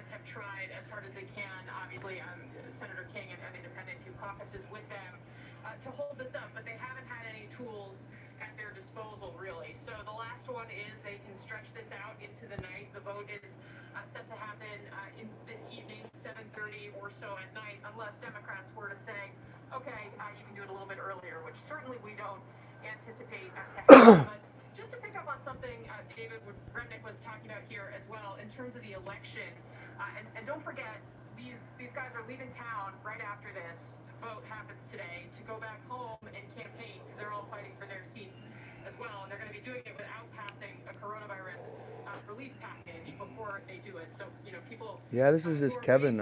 I do I find being just upset, angry, sad, and intense emotion, and then God allowing me to be stupid and funny or whatever, being funny in me or whatever it is. But I love to laugh. I just love to laugh. So if I make myself laugh, thank you, Dad. Thank you, Dad, for letting me laugh. In the mail before Election Day, it doesn't arrive until 3 days later. Is it valid or is it not? And in most cases, Republicans have been arguing that those ballots shouldn't be counted for that additional time, and Democrats have been on the opposite side of that argument. And the court has come down on the side of Democrats, on the side of expanding the opportunity for people to vote. And there could be additional cases like that get all the way to the Supreme Court in the next few days. And because the balance is going to be different, as we were just pointing out here, it may not be John Roberts making that swing vote. We may see more of those cases decided in Republicans' favor. So that's something that my sources are really looking at, and that's affected by the speed with which Republicans are going in this confirmation process. And don't forget, it was exactly a month ago that President Trump announced his intent to nominate Amy Coney Barrett. This has been an incredibly fast confirmation process, Mika. All right, Amy, they said, let's go back to David Remnick, who you have, anyway, well, I was going to say, they gave me another name. They gave me Amy Coney Barrett. When I looked up on the Google search, it's Amy Coney Barrett. And anyway, she came in like a white knight, just a beautiful woman with a possibility, power, probably to end genocide, this American Holocaust known as abortion. She can possibly end that. She's my hero. I want to kind of bring her coffee. I mean, honestly, I want to just talk to her and just thank her and just kiss her hand or something. I don't know. I really do. It's not always pretty. The sausage making is not always pretty. The arguments are ferocious, and sometimes they're public and sometimes they're behind closed door. But it's real politics. insane. It's not a president of the United States getting up in public and saying COVID, COVID, COVID, COVID, and as if it's a joke, and then saying on November 4th you'll never hear about it again. It's somebody grappling with an issue, a central issue in American life that affects us all, and that the political parties have been struggling with since Truman. And he finally gets, through dint of politics, intelligence, compromise, sometimes disappointing, and gets something real done for the American people. Sanity as opposed to its opposite. The art of the possible, as he calls it, is in this excerpt. Let me remind you, what is sanity and what is normal? What you guys do is not normal. You destroy people's lives for a living. You kill innocent babies in the womb and you profit off it. You guys do all kinds of evils, like program our children to be sexual sinners to get future voters. What you do is unethical, unmoral, and unreal. Repeatedly and rightly in super spreader events under the guise of political rallies. Sanity versus its opposite. And I think by reading this, it makes you sit up straight in your chair and realize that's very much what the choice is about. All right, David Rimmon, thank you so much. We greatly appreciate it. Jonathan O'Meara, you have a question for John Heilemann. Oh, I have lots of questions for John Howard, but I'll just do one. John, we were talking earlier about. Hi, good morning. We were talking earlier about how the Biden camp is trying to press and pressure Trump to play defense in states like Texas and Georgia. And tonight, the president is expected to preside over swearing in of the new Supreme Court Justice, Amy Coney Barrett, at the White House, sort of recreating a South Lawn event, an image I'm not sure that a lot of voters want to see again.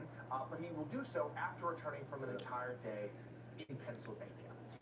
That is where both campaigns feel like it could be the Electoral College to Big Point State. The president has spent an extraordinary amount of time there. He will spend 3 events there today. He's already got more stops there scheduled for later in the week. I want to hear what you're seeing there in that state. We know the president is trying to run up the score and play the rural towns, that red T, if you will. We know the polls are a little closer in Pennsylvania than they are in, say, Michigan or Wisconsin. What's your current assessment of that state, maybe the most important on the map? Yeah, I mean, I think in a close election, Jonathan, I think it's possible that Pennsylvania could be the most important state on the map in a close election. I think, at this point, looking at everything we're seeing, there's at least, there's at least a 40% chance that this is not a close election, and that's a complete Democratic blowout. Let's say that's about a 40% chance. You got about a 40% chance that we have a closer election, and that it's a razor-thin margin, and maybe a 20% chance that Trump shocks us all and pulls that inside straight again. But I think, if you think about those Midwest battleground states, the core three, right, Wisconsin, Michigan, Pennsylvania, I think it's clear that three things are clear against Pennsylvania. Two of the things that are clear is that Joe Biden has had a very solid, very steady, very consistent lead in Wisconsin and Michigan. That and a lead that's kind of consistently now both outside the margin of error and has Biden consistently over 50 in those two states. So it's natural, I think, the president and the president's team got focused on Pennsylvania.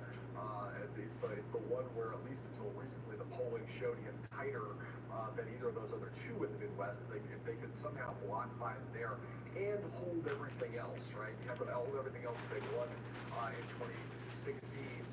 They could hold on narrowly to victory. So that was kind of the way they saw it. Now, look, I mean, the problem for them is, I agree, I think Pennsylvania is tighter than Wisconsin. It makes sense for the president to be putting more effort into Pennsylvania. If you think about that cluster of states, the problem right now is that it does not look like the president's going to hold on to all the other states that he won in 2016. They are sort of looking at Arizona as if Arizona might be gone. We've already talked about Florida, and then there's those North Carolina numbers, Jonathan, which are kind of amazing. Cal Cunningham, who's had 2 sex scandals in the last month and is still up by 4 or 5 points over Tom Tillis. And you see Joe Biden now consistently, narrowly, but consistently over 50 in North Carolina.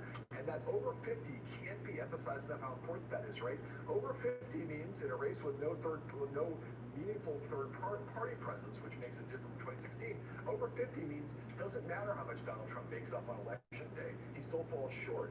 And so in that world, you know, the president can pour all the time and resources into Pennsylvania he wants, and it's not going to be enough for him. But to go back to the very top, yeah, it makes sense. I mean, it makes sense that that's where they are going to play, because they really are looking at a very grim scenario in Wisconsin and Michigan in that region. All right, John Hyland, thank you so much. And still ahead of Morning Joe, coronavirus infection rates are rising across the country. President Trump continues to push his false claim that the increase in cases is due to an increase in testing. We'll talk to Julia Yoffe, who was told by doctors that she had the virus, but tests would not confirm it. You're watching Morning Joe. We'll be right back. Sometimes constipation happens. It happens to birds, it happens to dogs, and it happens to all of us. Luckily, there's Colace. It's the #1 doctor-recommended stool softener brand for occasional constipation. Hi, Phil Swift here. This storm season, you need the entire Flex Seal family of products. Seal up cracks and holes to prevent wind and water from damaging your home. Push Flex Paste deep into wet surfaces to help prevent flood damage. Severe storms can be a nightmare. Now you can patch huge holes to seal up roof leaks. Get the Flex Seal family of products at these fine retailers. Tackling climate change and providing energy isn't an either-or. We have to do both. America's natural gas and oil companies have helped the U.S. become the world leader in reducing emissions, all while keeping the lights on across the country. You know, my instant, I'm sitting here and then Satan jumps in me and wants to do a sexual joke. And sometimes I don't catch it, sometimes I do it because it's funny. And I think that way when it enters me. But like, about to for a second, but then, no, I want to hear about God and the beautiful things of Him. They didn't articulate it like that, but just, we want to hear God. It's a good time to talk about God. And when isn't it a good time to talk about God and the things of God? I'm not really sure about this very video I'm making. I just wanted to come on and articulate the struggles, the very struggle of not telling a funny, really funny joke because it's not the right thing for the people to hear. To actually not do it and try to have God work through you. You're more interested in God helping people than helping yourself look cool.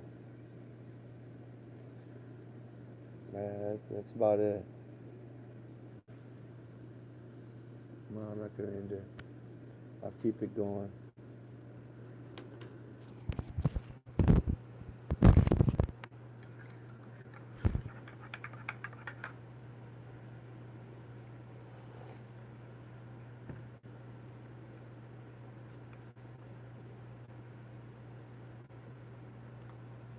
Because for me, this never gets old.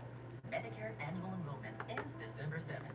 Call today to learn more, and we'll send you a $10 Visa reward card with no obligation to enroll. Growing up, my mother was the nurse's aide. Back then, the system was about care, not how much things cost. I'm Gary Peters, and we need to get back to that. The system works fine for companies making medicine, but not for folks taking medicine. So I'm fighting to lower the cost of prescription drugs by getting more generics to market and letting Medicare negotiate lower prices. This puts me against powerful drug companies, but I approve this message because it keeps me on the side of people. Well, you got to be careful with jokes. It's a spectrum. It's like, okay, Satan gets into you a little bit, and he always takes you further. If it's a touch, yeah, you can touch at first. Then you touch, oh, then taste. He tries to move you along on the spectrum of sin. And lost my train of thought. Um,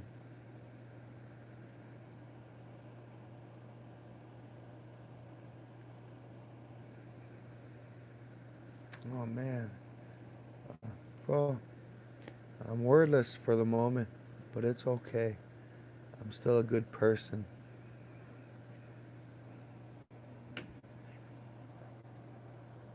For new cases, for a total of 364, 33 confirmed cases since the start of this pandemic. Excuse me, please.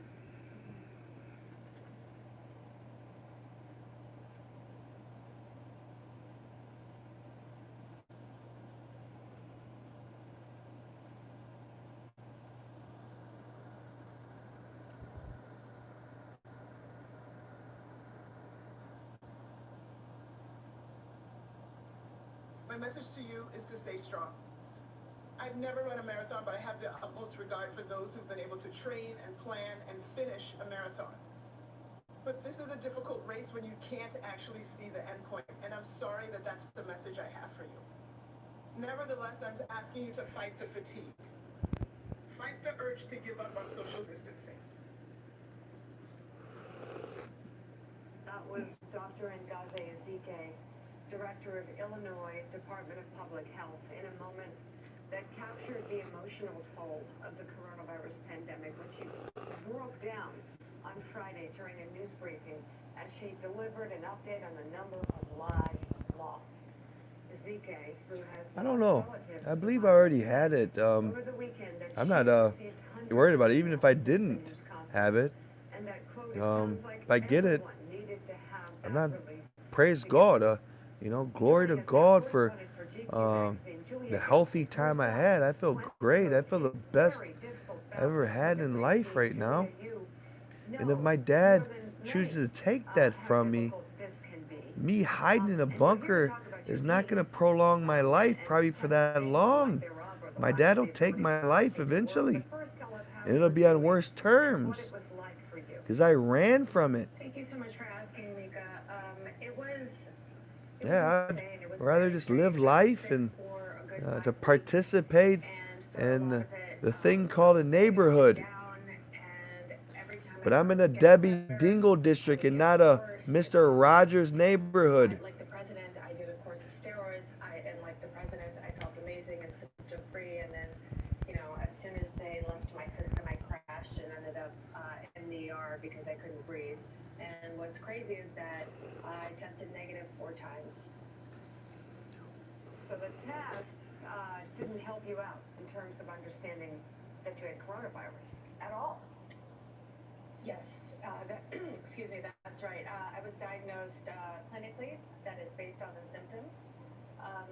I had all the classic constellation of symptoms: loss of taste, loss of smell, difficulty breathing, the kind of dry, crazy cough. The thing with the testing is that, it tests mostly, in DC, it's mostly just swipes of your nostrils, swabs of your nostrils, and the virus descends pretty quickly down into the lungs. So while I call them false negatives in the story, they might not actually be false negatives. There might just not have been any virus in my nose or someone else's nose. If it's in the lungs, the only way to test that is if somebody is severely ill and intubated, to get that, fluid from the lungs, which I was thankfully never able to do. But yeah, it definitely missed this one. I know you had such a hard time with this, and you were kind enough to share on Twitter what it was like for you, because it was a difficult bout. What is the test results that you got? What does that tell us about testing, and what did you find in your reporting? Because the president is always saying, we have high numbers because we do more testing. Like, that somehow mitigates everything else that's going on with this virus. Is that the case? Obviously not. I think the other thing is, I just to answer the previous question a little more, I think also, I could have had a very low viral load. It was enough to make me sick, but not enough to show up on the tests. As for, our situation with testing, I think, especially over the summer and now going into the fall, people grew very complacent. Testing was widely available in a lot of places in the country, and people thought, well, I just got tested and I tested negative, so, you know, I can go join my friends at a beach house or, you know, see my family and like fly and see my family. If you're not changing your behavior, if you're not isolating, if you're not social distancing, if you're not wearing masks, the tests are just, you know, a snapshot in time. They're not therapeutic, they're not preventative, and they can definitely give you a false sense of comfort. You know, when I got my first negative test, Well, I hell. just thought I had a cold. It was We're trying to. my mother and my sister. We don't have to. We don't have to, but me and my mom are pretty much social distancing. We come in distance once in a while, like once or twice a day. But she's on the other side of the home than me. Where the hell's my glass eye? The hell's my walker? Can ask about another mysterious The hell to go? writing about Caddy. Yeah, Julia, thank you for sharing that. We certainly have a problem with isolation and quarantine here. I can't believe that while you've been sick, you've also been working on another piece, but it's fascinating, this story of the sonic. I sort of vaguely remember it was like a mystery, this story of these weird sonic noises that American diplomats were hearing in Cuba, and then we heard reports of them in China too. You've looked into it much more deeply. What have you found? Oh, well, what we found was quite disturbing. I talked to a man named Mark Polymeropoulos, who retired in July of 2019. He was a very senior CIA official who in 2017 had been tasked with kind of getting tough on Russia covertly and pushing back against Russian active measures across Europe and Eurasia. And on a trip to Moscow to talk to his counterparts in the Russian clandestine services, he got terribly, violently ill with something very mysterious. And then once he came back, he realized, you know, he and his colleagues at the CIA rather realized that this lines up with what we had read about the diplomats in Tibet. Remember, this was 2017, still early days.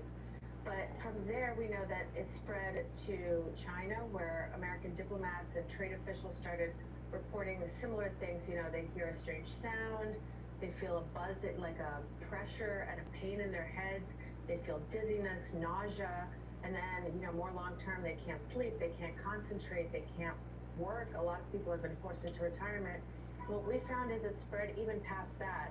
These attacks have happened on the soil of friendly countries, the soil of our allies, Georgia, Poland, Taiwan, Australia, London, and even, unfortunately, in the United States on American soil in Philadelphia and in Arlington, Virginia, which is a suburb of Washington, D.C. Julia Ioffe, thank you so much. We're so glad you're better. We're worried about you, and we're really glad to have you back on the show, and glad to have you reporting as well. GQ's Julia Ioffe. Aaron Haynes, just to wrap up, final thoughts here. What are you looking at today? Got the confirmation happening on Capitol Hill, but the election rolling on.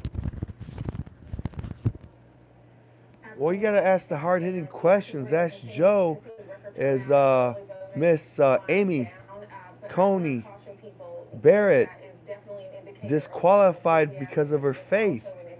Ask the hard-hitting questions to the right people. These citizens as heroes. We should be pointing out that this should not be happening. People should not be waiting in hours-long lines to exercise their right to participate in this democracy, especially in a pandemic. I've got a story up today at 19th News talking to former Attorney General Eric Holder about the threat of voter suppression, particularly to women who, as we know, make up the majority of the election.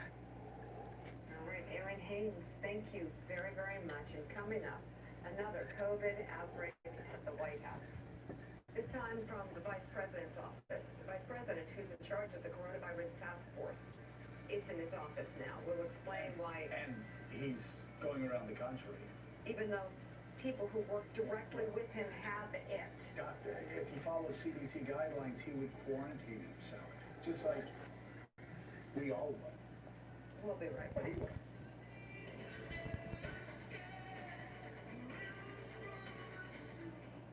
Hey, who's gonna do my grocery shopping?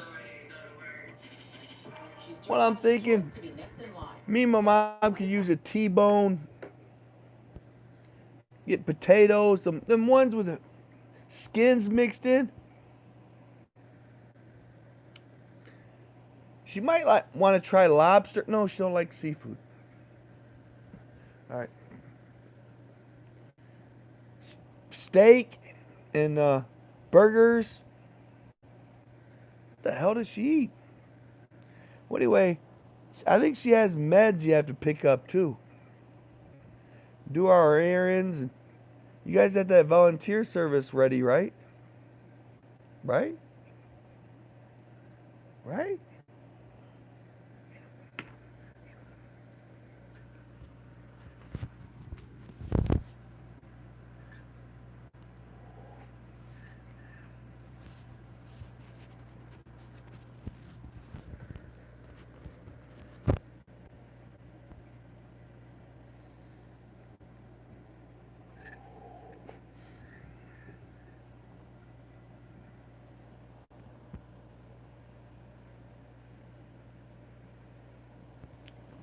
Weezy, if you make a volunteer, no one wants to do it. Well, then know what the smart kids will, because what you do is you put in a commercial and say, hey, this volunteer service will look really patriotic and good on government applications. And then you let them wait in line.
Well, hell, a young buck, 20 or 19, driving to get grandma groceries or meds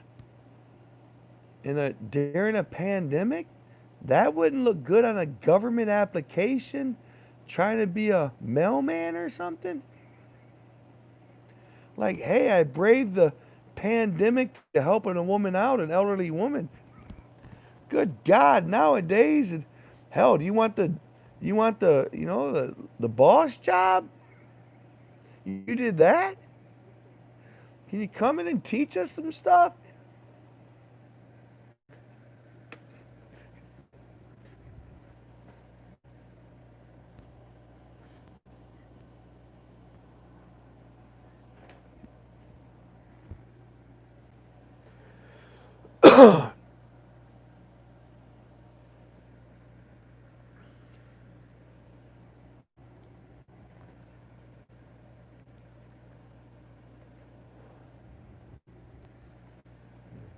God.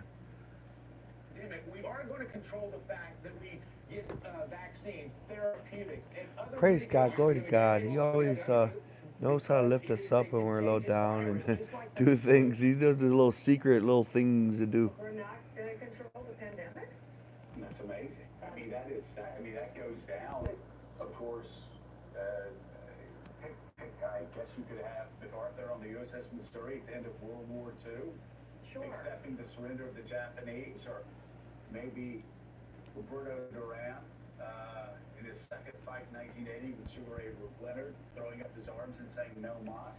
I don't know, but I do. 226,000 people are dead. With 226,000 people dead, this is where it ends. This is where the White House's response to the pandemic ends, with them finally, after 6, 7, 8 months of lying to the American people and making matters. I'm not what I call the traitor of man.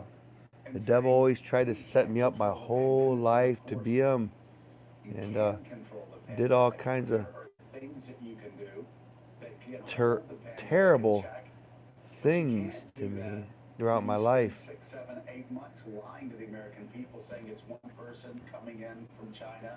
But again, I'm not the traitor of man.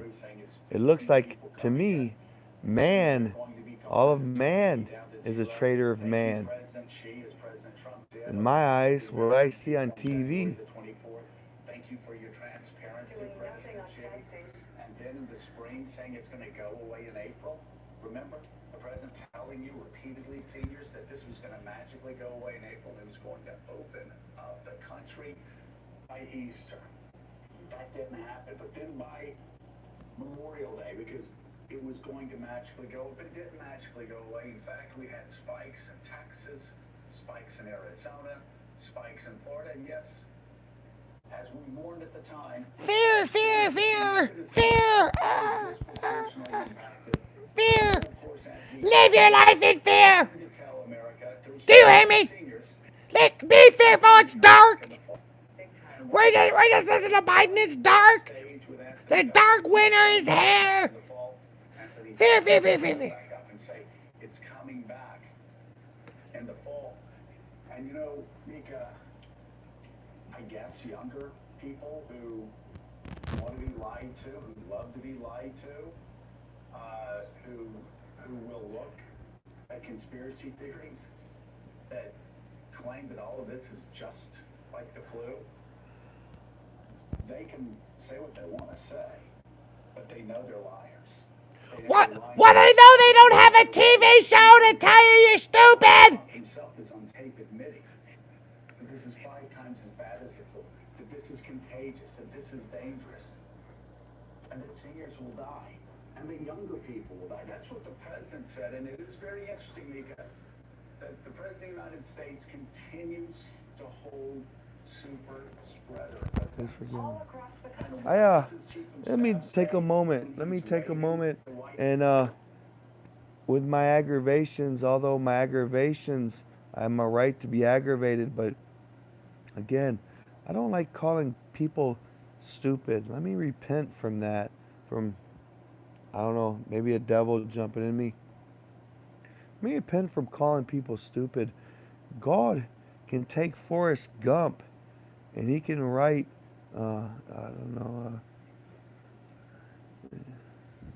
nanotechnology that would blow the socks off the current world. Being smart, I got cut off for a minute. Being smart is good, but I tell you, man, it's nothing if you don't have a heart, if you don't love people and use it to bless people. If you only use it in war, what glory is it in? If you don't have love, a love in your life or a family, what is just fighting to win all the time? And it's hollow, because you can't get the food that your heart needs from the words of your loved ones, your true loved ones, the ones that really see the you that's you.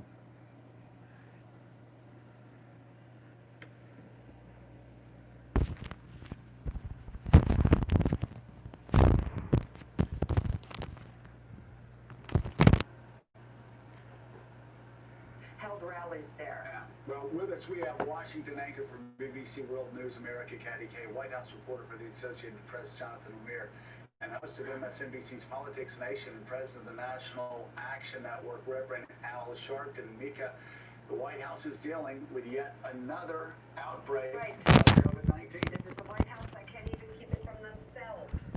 5 of Vice President Mike Relax, you're my dad. Let me tell you who my dad is.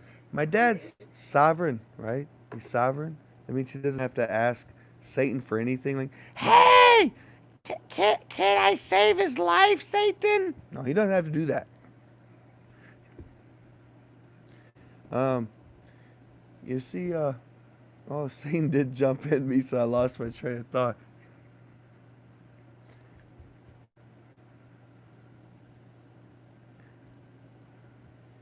Oh, it was such a good point.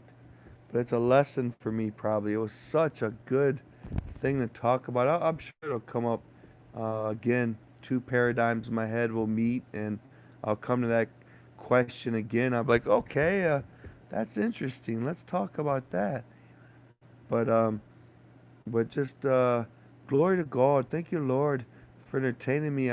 Long ago, I talked about something that would make me feel comfortable in my own skin, and I talked over and over and over and over and over and over and over again for wisdom.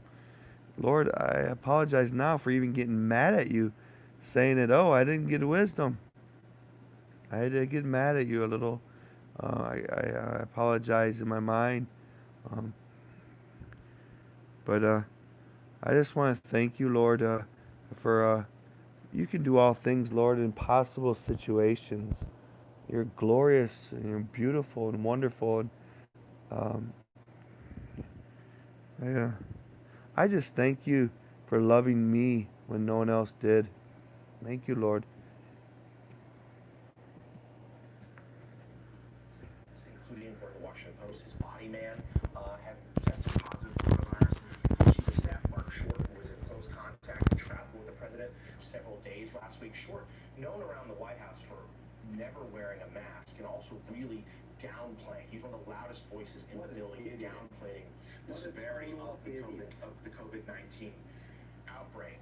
And the president, the vice president, at least so far, has given no indication his schedule will change. He had a rally in North Carolina yesterday, as Mika said. He's slated to go to Minnesota today. It should be noted there was an effort from Chief of Staff Mark Meadows to suppress this information, to not release publicly that there was an outbreak in the vice president's office, that he did not want that to be, and he's told people he was taking cues from the president. He didn't want that to be What if they don't want their medical stuff talked about? But it is, and it shows. What if there was an outbreak? So what? What if I didn't want people to know I was positive or not? What is it? It's not your, there's no patient confidentiality law? Therapeutics and vaccinations and so on. But of course, he inadvertently sort of raised the curtain as to what their strategy has been all along, or lack thereof, where they have not had a full... You guys are violating the law, talking about their health. You're violating the law. Advocating their use as a role model. And the president himself, he indeed continues to hold these massive events. I was with him yesterday in Manchester, New Hampshire. There were several thousand people there. No social distancing. Some wore masks more than perhaps usual at some events. Not even 50%. And he's got 3 more scheduled today in Pennsylvania at a pace that only picks up as the week goes on and election day nears.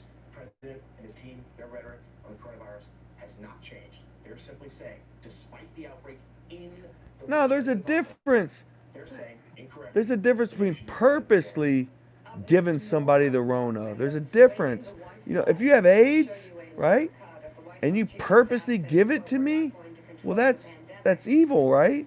But if somebody's like, hey, I'm on Grindr, and I'm going to grind and not care about anything, and yeah, I can get it. You know, there's a difference. So, I don't know if you know you got the Rona, it's correct, it's moral to not go out and give others it purposely to the unknowing. That's wrong, right? Right? But if you're just living your life, you get it, and you don't realize it, and you pass it along to other people, not a big deal. That happens in life all the time. All the time.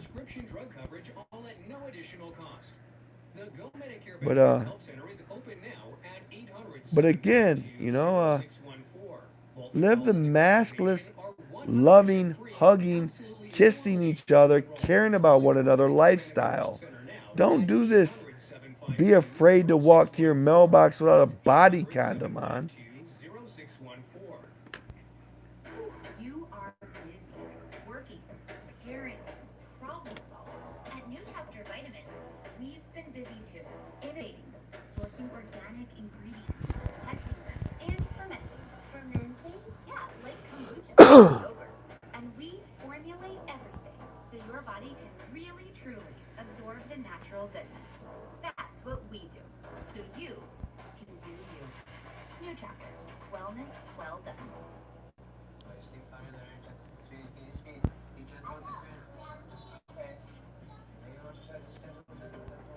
New projects means new project managers. You need to hire. I need Indeed. Indeed you do. The moment you sponsor a job on Indeed, you get a short list of quality candidates from our resume database. So you can start hiring right away. Claim your $75 credit when you post your first job at Indeed.com/home. My husband and I started trying to have a baby right after our wedding. When we couldn't get pregnant, we started IVF. Our story is special because it's ours, but it isn't unique. If Amy Coney Barrett is appointed, I am scared. She supported a group that wants to criminalize the way I got pregnant. Doctors who perform it could end up in jail, and families like mine might not exist. Call your senator. Demand Justice is responsible for the content of this advertising. Your journey requires Liberty Mutual. They customize your car insurance so you only pay for what you need. Wow, that will save you lots of money. What is calling your senator gonna have to do with Amy Coney Barrett becoming Supreme Court justice? What does that have to do with anything but radicalizing people that will, I don't know, probably destroy and cause chaos if abortion is done? What does that to do? They can't stop it, can they? It means your 9 a.m. could be her 6 a.m. What does that to do? It means being radically honest. It means keeping track of people, places, and last-minute changes. Work means taking a breath. It means Zoom and Slack and slides and coming together all in one place. So it seems like they're going to use their campaign. If Trump's elected, they're going to continue their campaign of chaos to every city and state or whatever. That's what it looks like. That's that paradigm, man.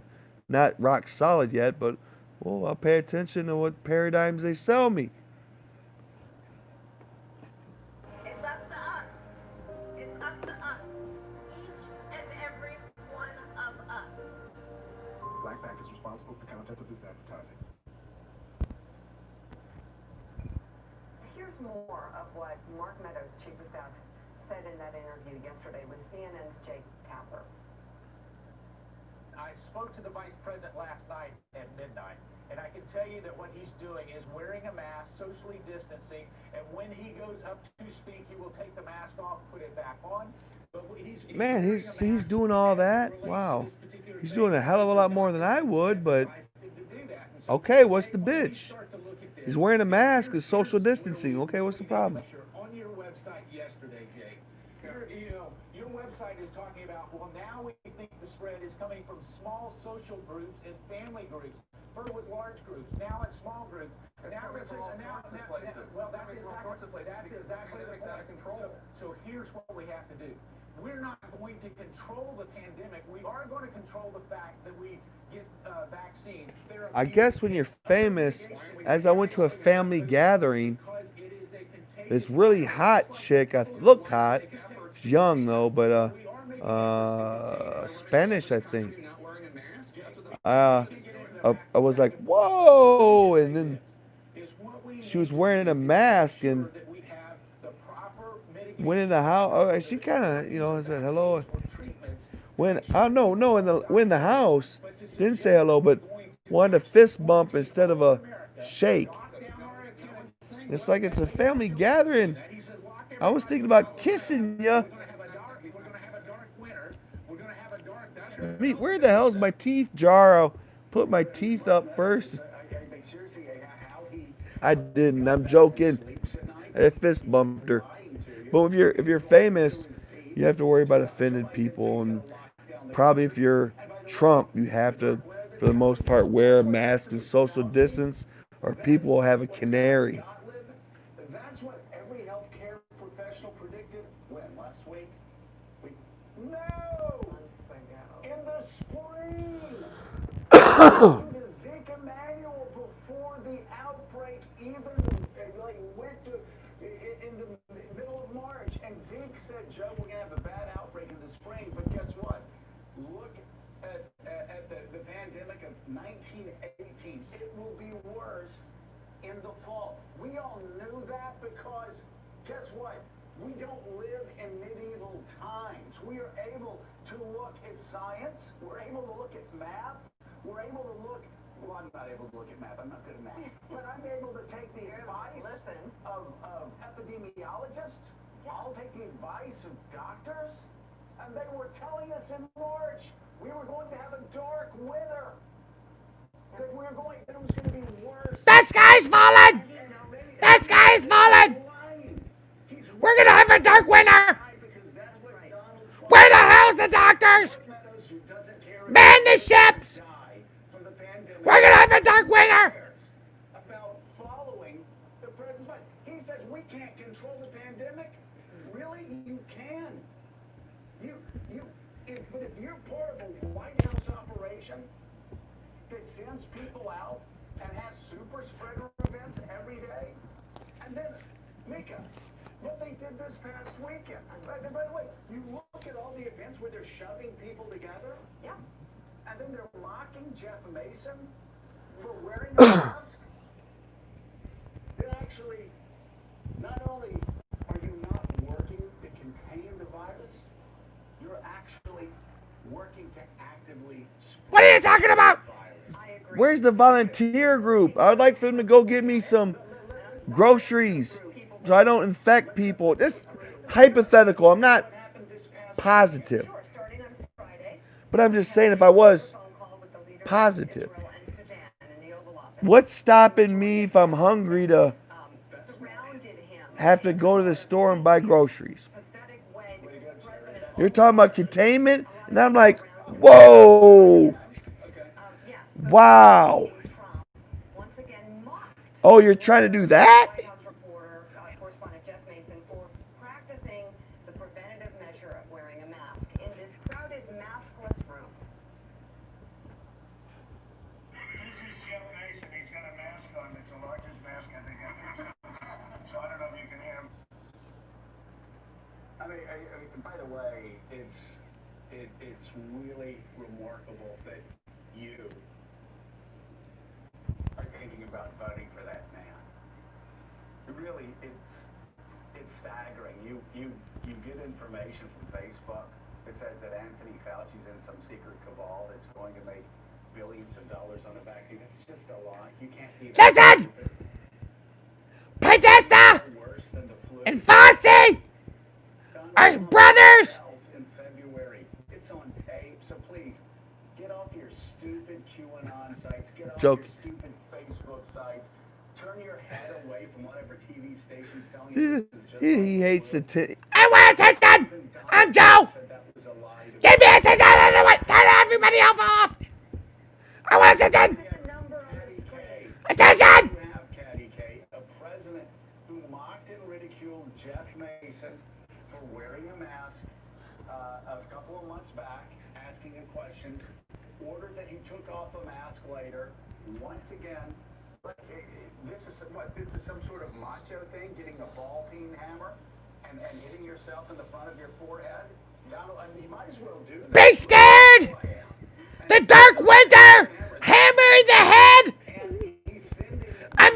I'm a Catholic Republican. That somehow there's machoism is defined by how reckless you are with a pandemic that has now killed twice as many Americans than died in World War I. Yeah, the CDC's own guidelines are clear on this. If you are in a crowded space, particularly indoors, and we all know the Oval Office is small and they were pretty crowded, you take the appropriate measures. You try to social distance, you wear a mask. And this is coming from the government itself. At the same time, that there is a brand new study out from Nature Medicine saying that if we had universal mask wearing in the United States, we could save 130,000 lives potentially.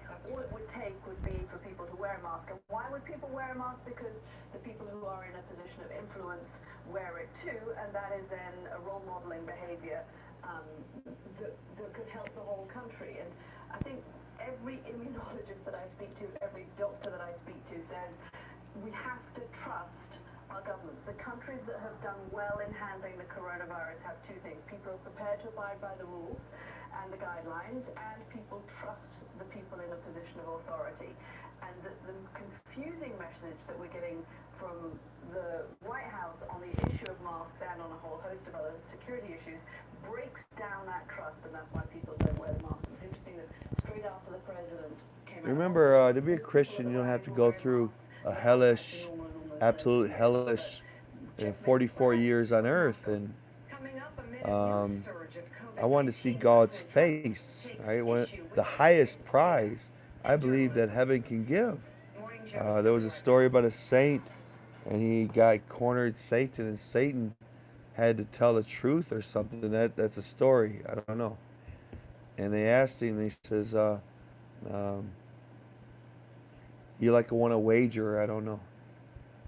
And yes, he said, how beautiful is God?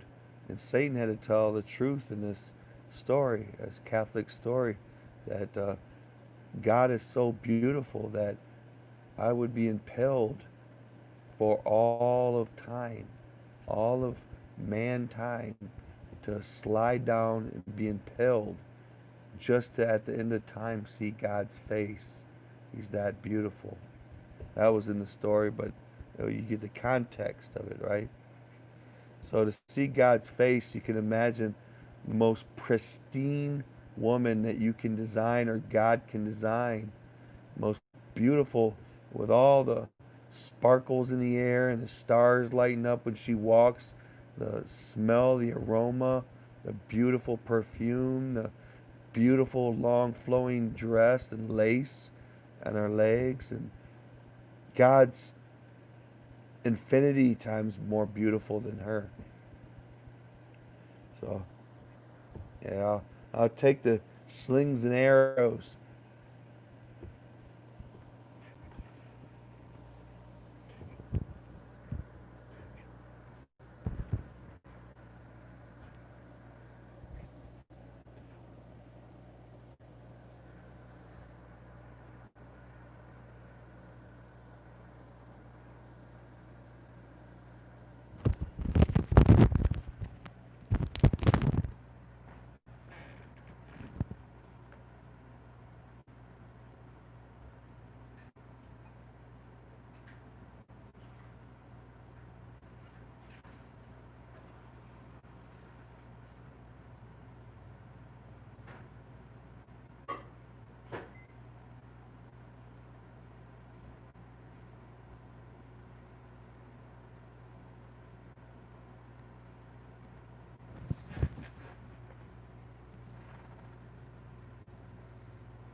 Series of outdoor rallies where his screaming supporters packed themselves tightly together, most of them not wearing masks. And amid the spiking case numbers across the country, the president mocked news outlets for their coverage coverage of the You virus. will go? And We'll go. repeated his false Okay, we'll claim go. that the increase in cases is due to an increase in testing, and appeared to call into question the U.S. death toll from the virus. That's all I hear about now. That's all I hear. Turn on television. And COVID, COVID, COVID, COVID, COVID, COVID. A plane goes down. 500 people dead. They don't talk about it all. COVID, COVID, COVID, COVID. By the way, on November 4th, you won't hear about it. COVID! COVID! Please don't go and vote, COVID. Please do not, under any circumstance, you cannot go out and vote. Except the problems are that in Florida, the people that are going out to vote, nobody's ever seen anything like it. Because they're tired of all of this stuff. They're tired of such negative. Hey, by the way, I had it. Here I am. I mean, you know, here I am. Mr. President, there's some coronavirus cases rising in Wisconsin. No, you use the word cases. You know why there's so many cases? Because we test. Because we test more than any country in the world. Nobody tests like us. Cases. Everybody uses the word cases. Mortality, way down, way down. And a lot of those cases that you're talking about are young people, very young people, that get better 99.9. They get better almost immediately. No, use the word case because you're trying to scare people. Don't scare people. Don't scare people. We understand this disease. We're going to take care of our seniors and people that are really susceptible, especially seniors with diabetes, seniors with problems with the heart. You know, some countries, they report differently. If somebody's sick with a heart problem and they die of COVID, then they die of a heart problem. If somebody's terminally ill with cancer and they have COVID, we report them. And you know, doctors get more money and hospitals get more money. Think of this incentive. So some countries do it differently. If somebody is very sick with a bad heart, they die of COVID, they don't get reported as COVID. So then you wonder, gee, I wonder why their cases are so low. This country and their reporting systems are really not doing it right. If somebody has a really bad heart and they're close to death, even if they're not, but they have a very bad heart and they get COVID, they put it down to COVID. Other countries put it down to a heart. So we have to be, we're going to start looking at things because, you know, they have things a little bit backwards. They have things a little bit backwards. No, you're the one that has things not a little bit backwards. I mean, going around and lying to people, coming up with conspiracy theories that doctors get paid more if they say that somebody died of COVID. The whole idea that actually, you know this, because you talked to Bob Woodward about it back in February, that actually it's people with other conditions that are far more susceptible to dying of COVID. I have children that have underlying conditions that will be completely fine unless they get COVID. And then one child who's a diabetic will not be fine. One child who has upper respiratory problems will struggle. People with asthma struggle.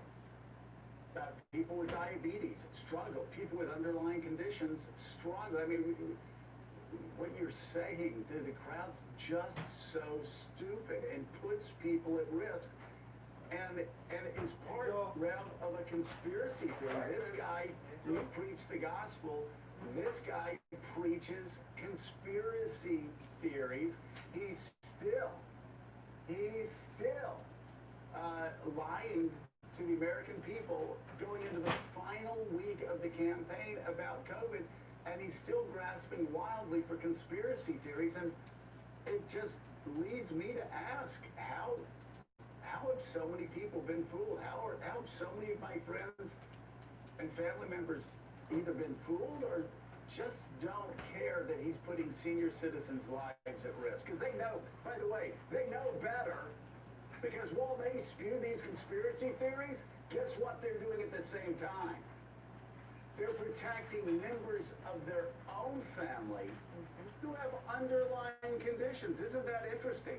That they'll spew hatred and lies about COVID for people outside their own, but when it's time to take care of their own, oh my God, it's the boy in the plastic bubble or the girl in the plastic bubble. Suddenly, They take care of their own because they know it's true. And they know the guy they're supporting is a liar. And they know that he's putting Americans' health at risk every day, Rep. And yet they vote for him anyway. When White House Chief of Staff Meadows said they can't contain the coronavirus, he should have added they really can't contain the president. I mean, to have the president running around having these super spreaders and saying these conspiracy theories is only adding to the problem and the increase. And as you rightfully say, spreading the virus. And for those that are in denial about this, while at the same time in denial of doing everything to protect their loved ones, is the height of hypocrisy. But, you know, the way you begin is the way you end. Well, no, Sharpton. There's some people that want freedom. I want the freedom to be able to go to a bar where a woman is brave enough to go out to a bar and meet somebody without a body condom on and have a beer with them. I want that freedom. Now, if you're afraid, then you stay home, you stay in your bunker basement, and you'll be fine. Let me live life, let you hide. Don't impede on my life because you think my job is to protect your life. Author David Rothfeld joins us with his new book, Traitor. Straight ahead on Morning Joe.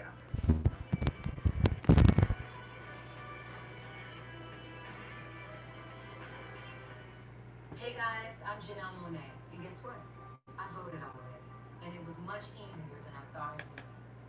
I filled out my ballot 2 weeks ago, sent it back via USPS, and now I have my tracking number so I know exactly when my ballot is officially cast. It's so important this year for everyone to make their voice heard, no matter what might get in the way. Again, I recommend doing it early so you don't have to keep thinking about it. Vote.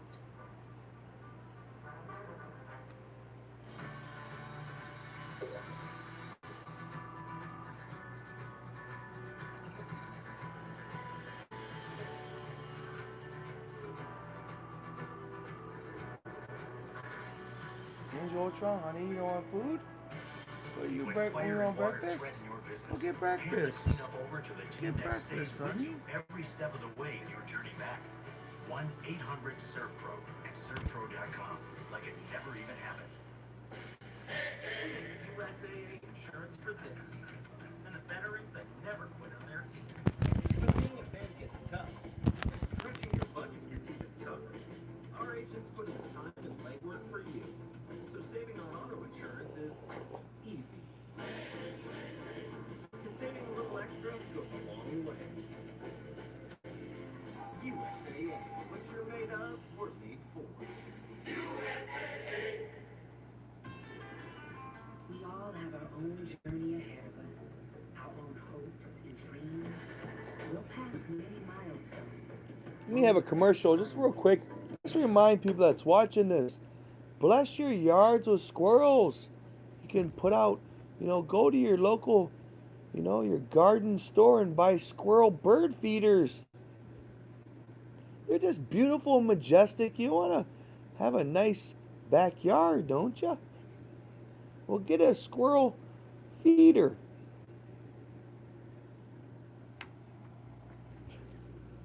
Republicans want to overturn laws requiring insurance companies to cover people with pre-existing conditions. They're rushing a lifetime appointment to the Supreme Court to change the law through the courts. 70% of Americans want to keep protections for pre-existing conditions in place. Tell our leaders in Washington to stop playing games with our health care. So I made it so easy to pay off my student loan debt. They were able to give me a personal loan so I could pay off all of my credit cards. I got my mortgage through SoFi, and the full process so easy. Choosing SoFi was literally one of the best decisions I could have ever made because it gave me peace of mind.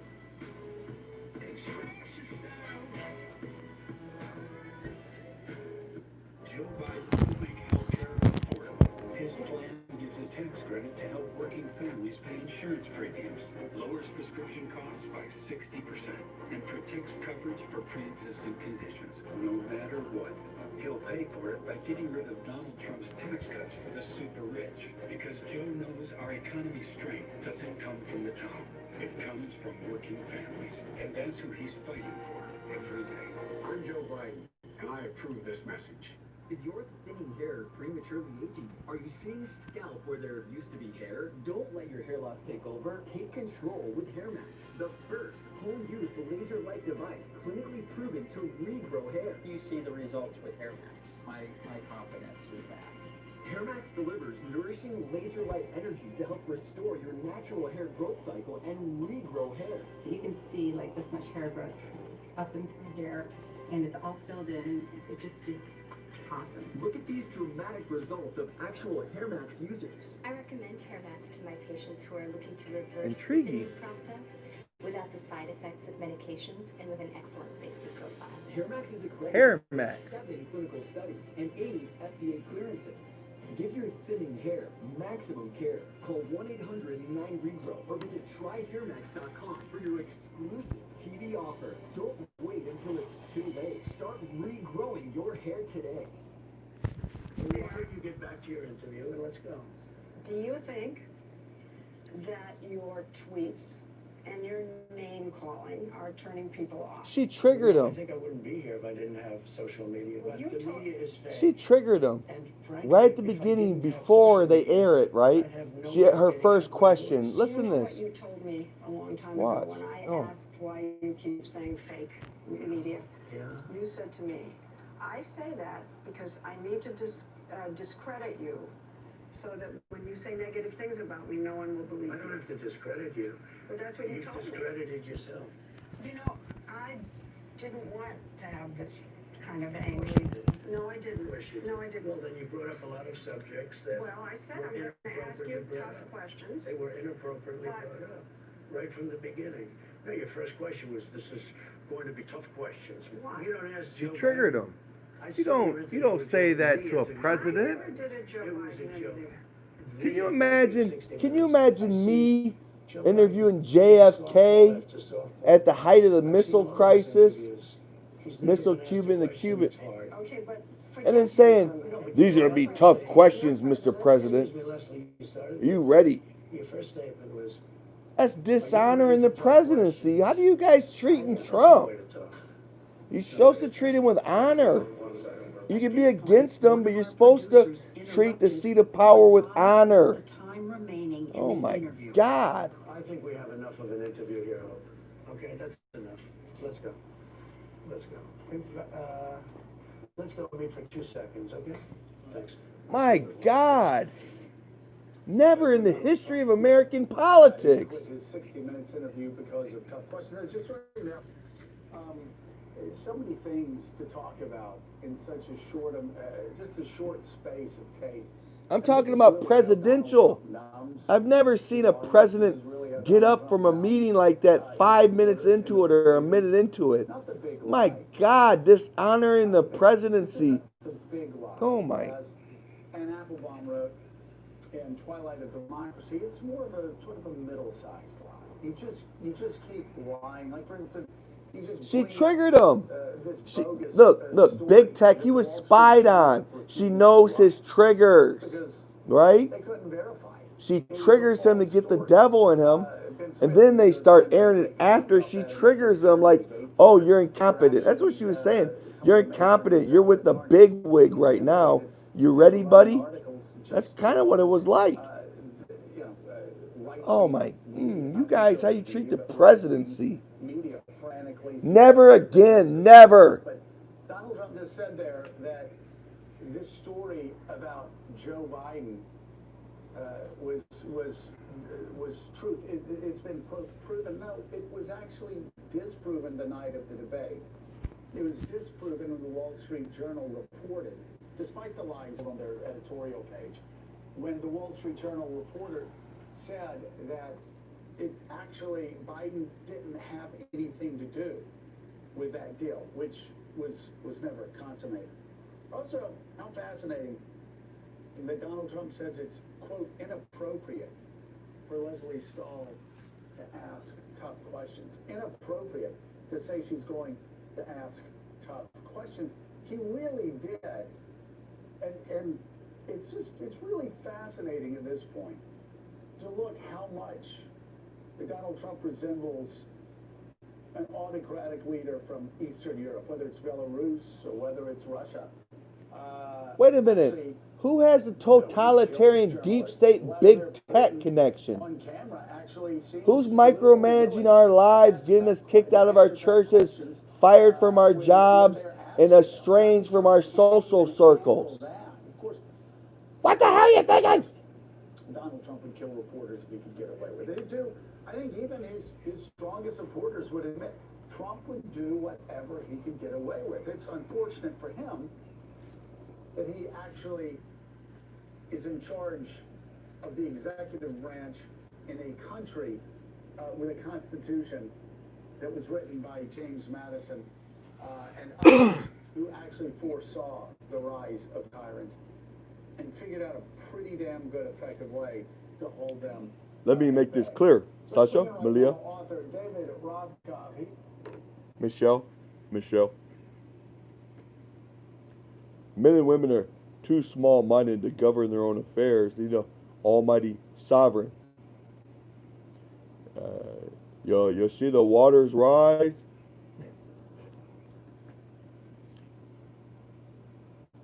The fundamental change of America.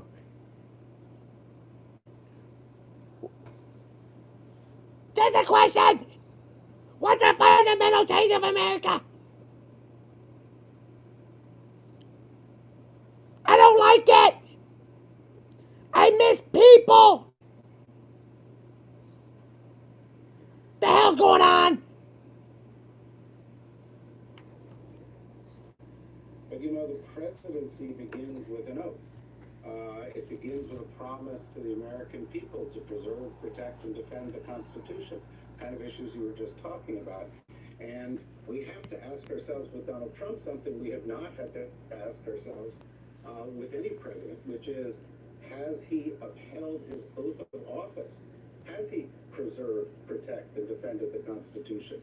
The dictionary definition of traitor is to betray your country. He started out by reaching out to our enemies, meeting with them frequently, and ultimately defending them and rewarding them. And you saw it in the clip that you just ran. The President of the United States said he was spied on. It's not just a lie. The people he's talking about were defending the country. You guys are talking about rewarding? To spin it that they were the And you ones guys that were put wrong Desmond for the looking Amazing into his on ties Good to Morning foreign America. and how he sought to undermine democracy. Rewarding people. And if you look at You his had presidency Fauci from beginning to end, throw the whether first it's pitch. Russia, or whether it's serving himself and enriching himself, or whether it's putting himself before the country and dealing with COVID, it's one betrayal after another. It's one failure to uphold his sacred oath after another. Katty Kay is with us and has a question. Katty? She's like, yeah, can we take the guns? I'm from Britain, I'm bad bitches. We just gotta make sure you're disarmed. There was a story in the New York Times just in the last day or two about this notion that they feel the whole system, in a sense, has let them down, has betrayed them. And how do you reinvigorate a sense of the purpose of democracy in this climate? Let me make this clear. The fundamental change of America, a little chaos will ensue, but I'll take your guns from you. Let this be a lesson. But also among countries around the world. For the past 75 years, we have been out there as a champion of democracy and also as an illustration of effective democracy. And now, our democracy is a laughingstock, not just because of voter suppression, but because of steps such as the steps taken by Bill Barr and the president to obstruct justice by sending federal forces into the streets against peaceful protesters. And so all the things that we said work don't work. And I think young voters who are being exposed to this Peaceful protesters! years? Themselves, you know, because all What are you talking about? was in the Trump administration, whether this is a fundamentally flawed system and whether it can be repaired. The AAP's Jonathan O'Meara is with us and has a question. Jonathan. David, of course, there's always been a lot of comparisons between the conduct and office of Donald Trump and Richard Nixon. We know, of course, that when Nixon resigned, he was then pardoned by his successor of his own party, Gerald Ford. My question to you is, obviously, if Donald Trump's not president anymore, that means most likely that Joe Biden is not of the same party. What should happen next? Do you believe that it would be good for the country for a series of investigations, criminal and otherwise, into Donald Trump? What sort of role, if any, should Joe Biden have? What sort of rhetoric and approach should Joe Biden take if this were to happen?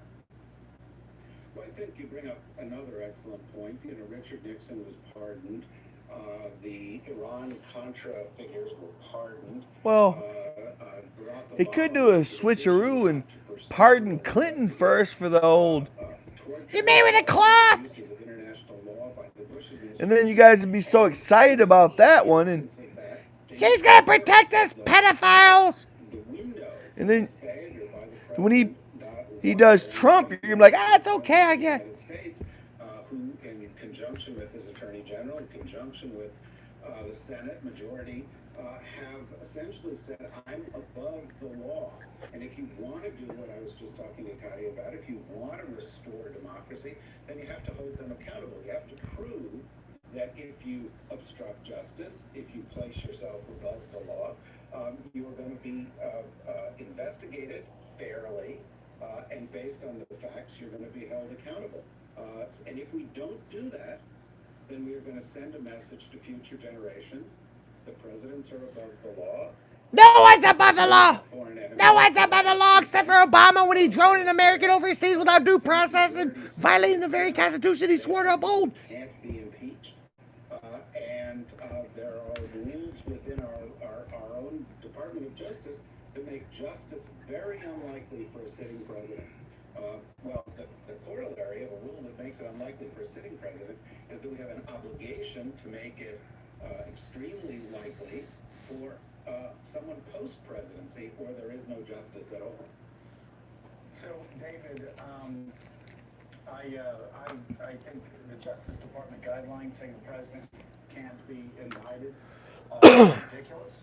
I think Donald Trump's presidency has shown time and again that our belief that no man is above the law has not applied to Donald Trump. And it's a grave problem. And at the same time, I'm very concerned. If you guys still think that no one's above the law, you never seen Obama at a bad creation event, them singing Aisha. People were calling for George W. Bush to be investigated and possibly tried. I warned that 8 years from then, Republicans might do that to Barack Obama. And certainly if they had chosen to do that for drone strikes where American citizens were killed, somebody could have decided to bring a charge up there or bring up other charges in a highly partisan atmosphere. How do we hold Donald Trump accountable without sending a message to future presidents that if you lose, you are going to be facing charges, the types of... Well, no, what I'm waiting for, I want to see his money.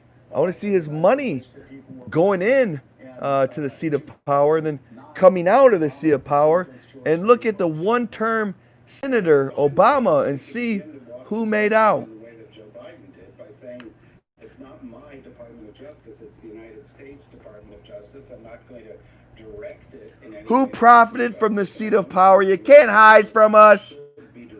We'll find out. Nonetheless, there are laws, and Obama, you're over 10 million, right? One-term senator. can be above the law, as the president sought to present himself, and as Barr and McConnell have effectively made Trump. So if we want to be a nation of laws, and if we want no one to be above the law, then we need fair, impartial, fact-based investigations. And if people Actually, break the law, they need you're to over be able to 40 million. So, you know, we I can't think. err too far on one side or on I'm the gonna have to other. keep my eye on you. Where the hell's my glass eye at? And so the trial, such as any Well, trial that would take place, has to be considered to be we'll see who profited off of the president. Russia. Needs to stay out of it. But if we ignore it, China, we open the door to further abuse. And we've seen that happen time and time again. European over the Union. past 40 years. And we have to ask ourselves, are we willing to live up to the oath that every senior official takes to preserve, protect, and defend the Constitution of the United States? The new book is Traitor, A History of American Betrayal from Benedict Arnold to Donald Trump. David Rothkopf, thank you so much for being with us. And coming up next, the New York Times is out with its latest reporting on the president's finances. And it seems much of Donald Trump's charitable giving didn't actually come out of his own pocket. Keep it right here on Morning Joe.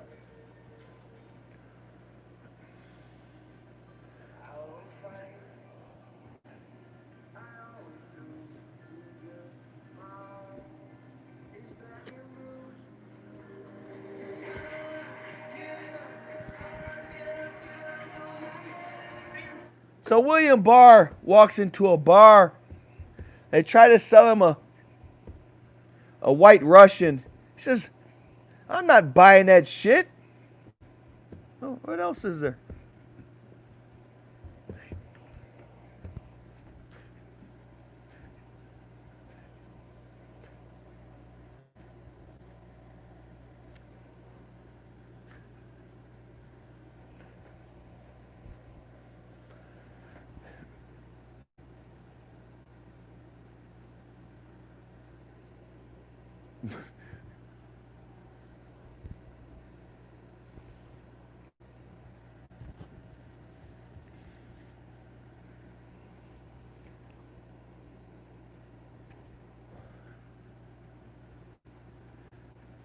Bar jokes, huh? Bar jokes. Give me a little while.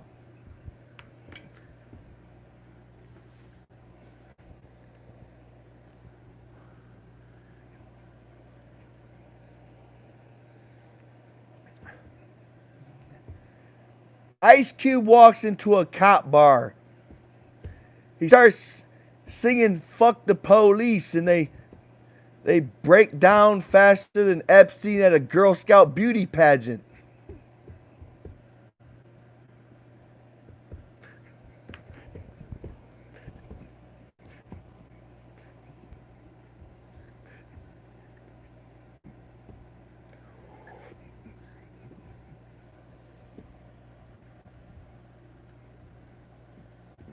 Those development plans. Meanwhile, Global Citizen reports that during the pandemic, billionaire fortunes reached a total of $10.2 trillion. That's the highest amount of money ever owned by the world's wealthiest. At the same time, the pandemic caused global poverty rates to rise for the first time in 20 years. With that in mind, as Forbes unveils America's 400 list of wealthiest people, for the first time, it's changed the way it measures philanthropy as part of the ranking. Let's bring in Chief Content Officer for Forbes, Randall Lane, CEO of Global Citizen, Hugh Evans, and Chairman of the Board of Directors for Global Citizen and a Managing Partner at CVC Capital, Chris Stadler. Thank you all three for being with us. Randall, why don't you start out telling us the new way Forbes is ranking America's 400 wealthiest individuals? Well, you hit it, Joe, with what's going on with the reports today. It's about fairness, and that's what you're seeing. You know, a lot of the political tumult and a lot of the resentment of how success. You know, we have billionaires, American billionaires, that made about $700 billion since the bottom of the pandemic, but as the market's gone up, and so what we're really measuring philanthropy with 2018 is that now we're not measuring based on how much you're actually giving today to help the problems of today, not to park in a foundation. Now, kids, I don't advocate doing drugs. Even weed, if you're young, your mind is developing. You don't want to stunt the growth and smoke or vape marijuana or drugs, and it mess up the processes of your mind. But again, God did make drugs to help aid in righteous times of need. When there's stress and there's hurt, deep sadness, it does medicinal purposes for drugs do help if you use it right and not abuse it. And I'm not prescribed, but I self-prescribed because I didn't have the money and the energy to try to talk a doctor into giving me a prescription that I needed. So instead of going through all that hell again and not getting anything, I just prescribed myself. It's still legal in Michigan. But in general, God lets me do that. There'll be a time and a season for everything. I'm sure maybe in the future He could ask me to stop. And what do I do but do my best to stop? But during this time in my life, He's allowing me to ease my pain. But I don't advocate it for recreational use for the minors.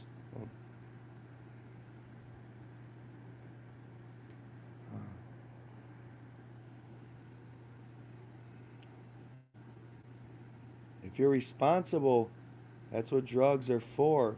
If you use it the right way, you're responsible. In other words, if you're in pain and you're righteously taking it responsibly, it's not for just making yourself feel better because you're sad, because maybe you're not right with God. And the reason you feel so sad is the very reason or very thing that should thrust you into the Bible and to seeking Him. We all have one life to live, and it's up to you if you make that decision to go to heaven or to hell. We make the decision, and you're making it now. Philanthropists come on our stage at our festivals and announce their intent to help. But once COVID struck, it became clear that not only was this necessary for the long term, but the short term needs were so extreme. Hugh talked about some of the problems that we're facing, and it's clear now is the time for them to step up. Randall, we've been talking for a decade now, well, actually 20 years now, about demographic changes that were coming to America that were going to impact voting. Mainly Kids, let me know. A lifetime of pain. I've been in my own little world, not being able to properly interact and trying like really hard to convey the thoughts and paradigms and everything in my head to a friend, but was unable to really do it. The only time that I could link up with a person was through sex. That's the only time that I could hang out with somebody because we both got something that we wanted, right? And that was the only time I used to, other than being a young child, I was able to maintain a relationship with a person. But it wasn't about a deep love or an admiration, but simply a cheap and hollow sex relationship. Charlie Sheen would be proud.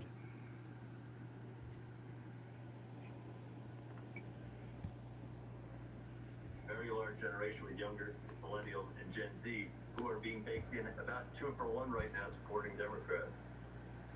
Yeah, and it is a real problem for Republicans because so often people's political views when they're 18, 19, 20, 21 stay with them for a very long time. So you take that, combine it with demographic changes in this country, and Donald Trump has really put the Republican Party in a difficult position moving forward. I want to thank all of you for being with us.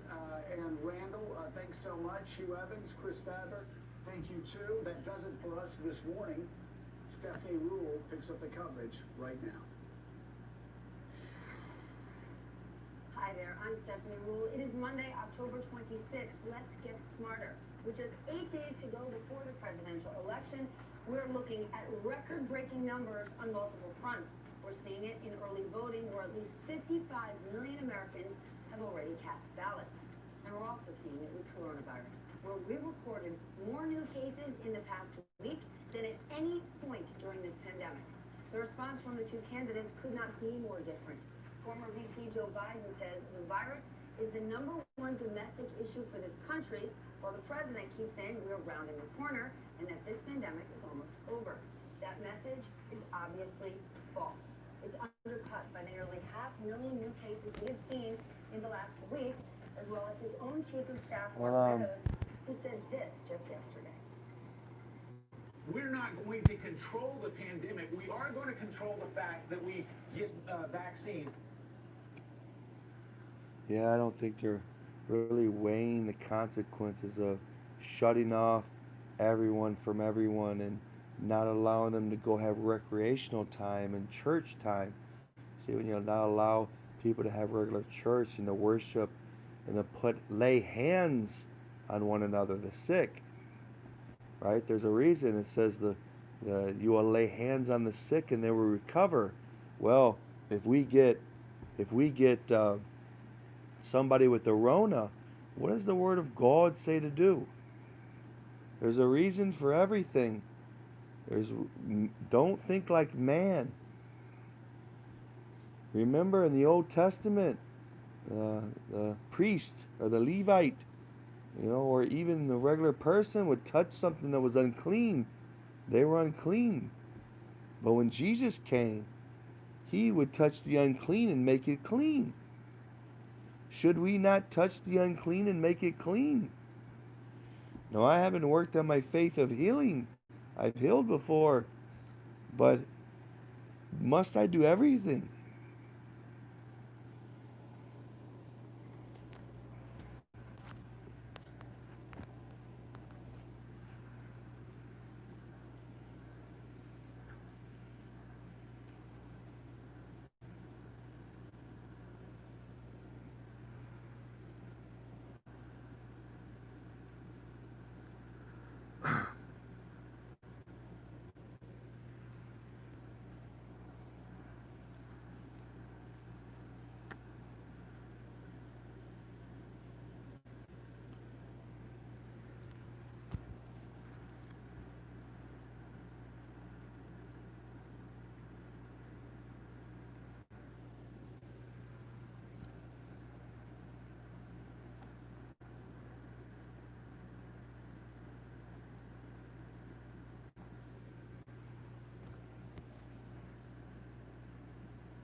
All the time, the very clear contrast between Donald Trump and Joe Biden on a number of fronts, on issues, especially the coronavirus, the president's handling of it versus what Joe Biden says he'd do. Talk about temperament, leadership. Biden always talking about how he wants to unite the country versus President Trump who's dividing the country. There's another very clear contrast that's very visible today in terms of just their campaign schedule. Carol with the president in Pennsylvania, multiple stops. As of right now, Steph, we have no public guidance about what Joe Biden's doing on today with 8 days left until Election Day. Consider this, Steph. It's been a little over 2 months since the Democratic National Convention, 66 days. Biden has spent only half of that number out on the campaign trail in battleground states or doing public events here in the state of Delaware. The rest of those days, a mix of virtual fundraisers, virtual events, and days when we just didn't see him at all. Now, Chuck Todd asked Kate Bedingfield, the Biden campaign deputy campaign manager, about this yesterday. She downplayed it, saying a lot of this strategy is being dictated by trying to keep everybody safe in the coronavirus era. She also pointed to the fact that Biden's going to be in a key state, Georgia, for the first time in this general election campaign tomorrow, giving what the campaign is billing as a major speech for a closing argument of the campaign. He'll also be in Florida on Thursday. But other than that, Steph, that's all we know about the vice president's schedule compared to what we know is a very busy schedule on the part of President Trump. Well, that's what we know. Let's dig deeper off of that. I want to bring in Phil Rucker, Pulitzer Prize winning White House bureau chief at the Washington Post. and Dr. Kavita Patel. She was White House Health Policy Director under President Obama.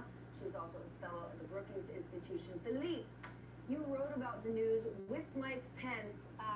Yes, he has 5 aides who tested positive, but he is not slowing down. He's going to events. To Carol's point, it sounds like no social distancing, not a lot of mask wearing. I know he wants to push this coronavirus into pass, not make it a central focus, but how can you, given how big the spread is?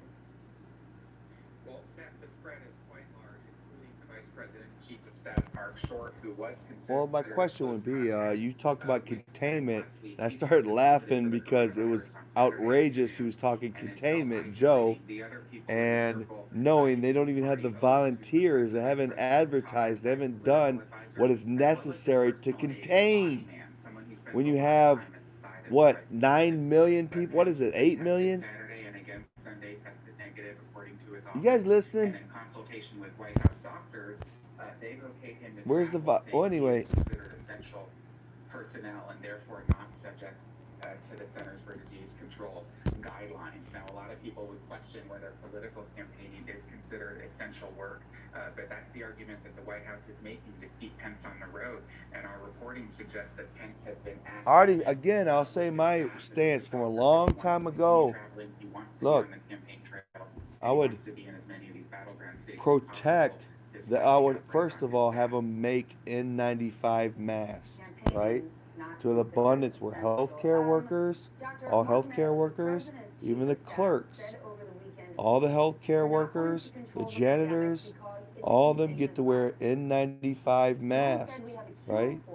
And the people with ailments and the elderly, right? Those with compromised immune systems, whatever it be, respiratory system, whatever. N95 mask, you know, proper PPE, gloves, everything. Really protect them, right? It's going to be a short war. We're going to, not that long of a war, not lockdown after lockdown after lockdown. All that PPE for those with ailments and their elderly, have volunteers to get their supplies, right? And they're going to be held as heroes, volunteering to help our beloved elderly and people with ailments. That means preferred jobs like a vet. And let everyone else go back to normal with no restrictions and businesses, because businesses are struggling already, right? You get put up on the wall, if it makes the business owner feel better, they get put up on the door, enter at your own risk. They'll still take a hit for a while until people start going out and this and that. It'll go through us, but the short time that the elderly and those with ailments have to wear body condoms and isolate will be shorter if we all go back to doing business. Pandemic. It was actually one of the top 3 threats to our nation that were identified incredibly early in the administration, starting, by the way, with the H1N1 virus. So this was one of the top, and not only was there an internal kind of set of preparations, the federal stockpile, what we needed to do to not create a federal response and coordination, all of those measures were in place. Stephen, even further, we had already thought about asking and went ahead to Congress and actually got appropriations and money to try to think about future planning. So not only was there kind of foresight that a pandemic would occur, it was just a question of when. H1N1 and Ebola were kind of test cases for that. And all of those things, including preparation and a strategy for communication with governors, local mayors, and local officials, as well as thinking about the CDC. The CDC was always going to be kind of the agency that would serve as clear messaging, clear guidance. And then not only did the Trump administration completely reverse all of that, they actively now, through Phil's reporting and some of his other colleagues, we know that they have actively reduced the staffing in those offices and inserted political appointees who proactively interfered with those preparations. So the Biden campaign is essentially saying nothing will overshadow the coronavirus pandemic, especially not in the last few days. Is that a risky strategy to just assume nothing else breaks through, nothing else is paramount to the American voter? Well, I'm not sure I gotta get used to just being watched, you know, like cameras on you, like reality stars and all that. At first they're nervous, they have to act like somebody they're not, then after a while in front of the camera they just start being them, and you know, it's second nature. You put the camera on somebody else that's never been on TV or, you know, global TV, whatever you want to call it, and they flip out like, I don't want to be on it, and run away from it.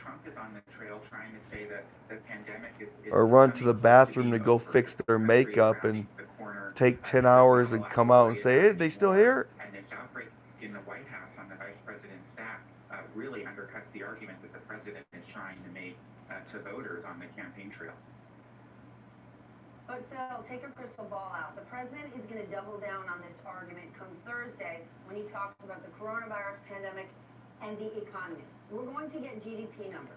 The economy is really important, isn't it? I mean, jobs, people having jobs and livelihoods and homes and cars and food to eat and all that stuff. I don't know. We have to borrow more and more and more and more and more and more money from China that gave us, China gave us the Rona, and then for a gift we have to borrow money from China to deal with the Rona. Good number in part because so many Smooth. are experiencing something entirely different in their own lives. There are still tens of millions of Good God, man, they have some geniuses at the helm at the Democrat Party. who are struggling right now, trying to figure out how to take care of their children because their schools are closed. This is not a happy economy, no matter what the GDP numbers show. And you're right to say the president is going to seize upon that. The longer view, which is the economy is recovering from where it was during the shutdowns in the spring and early summer. But it's How are small businesses? I like to report on them. How many small businesses have we lost? How many have we gained? Monthly, how much are we losing or gaining? Or come on, give me real numbers. Phil, thank you. Kavita, stay with me. I want to go deeper on the coronavirus pandemic and head out to Utah, where the spike has gotten so bad that hospitals there are warning. So you went the opposite direction. You've been doing Rona for a long time. Let's do business. It pays the bills. Well, Stephanie, good morning to you. Yeah, health officials here in Utah are calling this to give you some perspective here. On Thursday, Winter's coming up, right? Don't you think it's going to be a dark-ass winter if someone don't have a job to pay rent? Is it just me, or... about 2,000 cases. Now, the biggest concern across the state, and certainly here at University of Utah Hospital, are the hospitals being overrun, specifically the ICU. We talked to some ICU nurses yesterday who said, look, we are at capacity. They have 25 beds. One of the beds they use as a spare bed. 17 of those beds are filled with COVID patients, and they went on to talk about just how intense it is to try and care for these patients, the level of time that they have to do to make sure that they're giving them the proper care. And then, as you mentioned, this idea of rationing care. So hospital officials went to the governor last week and said, look, if we continue on this trajectory of cases increasing over like days... How far is the radius that does it envelops? How many hospitals? What's the hospital chain like? The ambulance system? Why aren't they delegating rightly? And I mean, are all the nearby hospitals filled? Let's get a better report. Is it statewide? Or is it countywide that all the hospital beds are? I want to hear a good report. We spoke with some ICU nurses yesterday. Take a listen to what they had to say. It's infuriating, and it's, I mean, I don't know. I can't even describe how it makes me feel. It makes me sad. we don't have the capacity to care for all of these patients. And it's not even the COVID patients. If you Where's she from? have a heart attack or you get in a trauma and all What the is rest we? of it, Is it her hospital? we take care for you.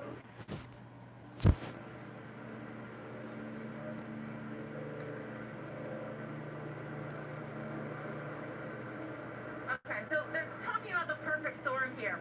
Right now, it's cold, so people, of course, are going inside. And of course, we know that that's where this Inside, yeah.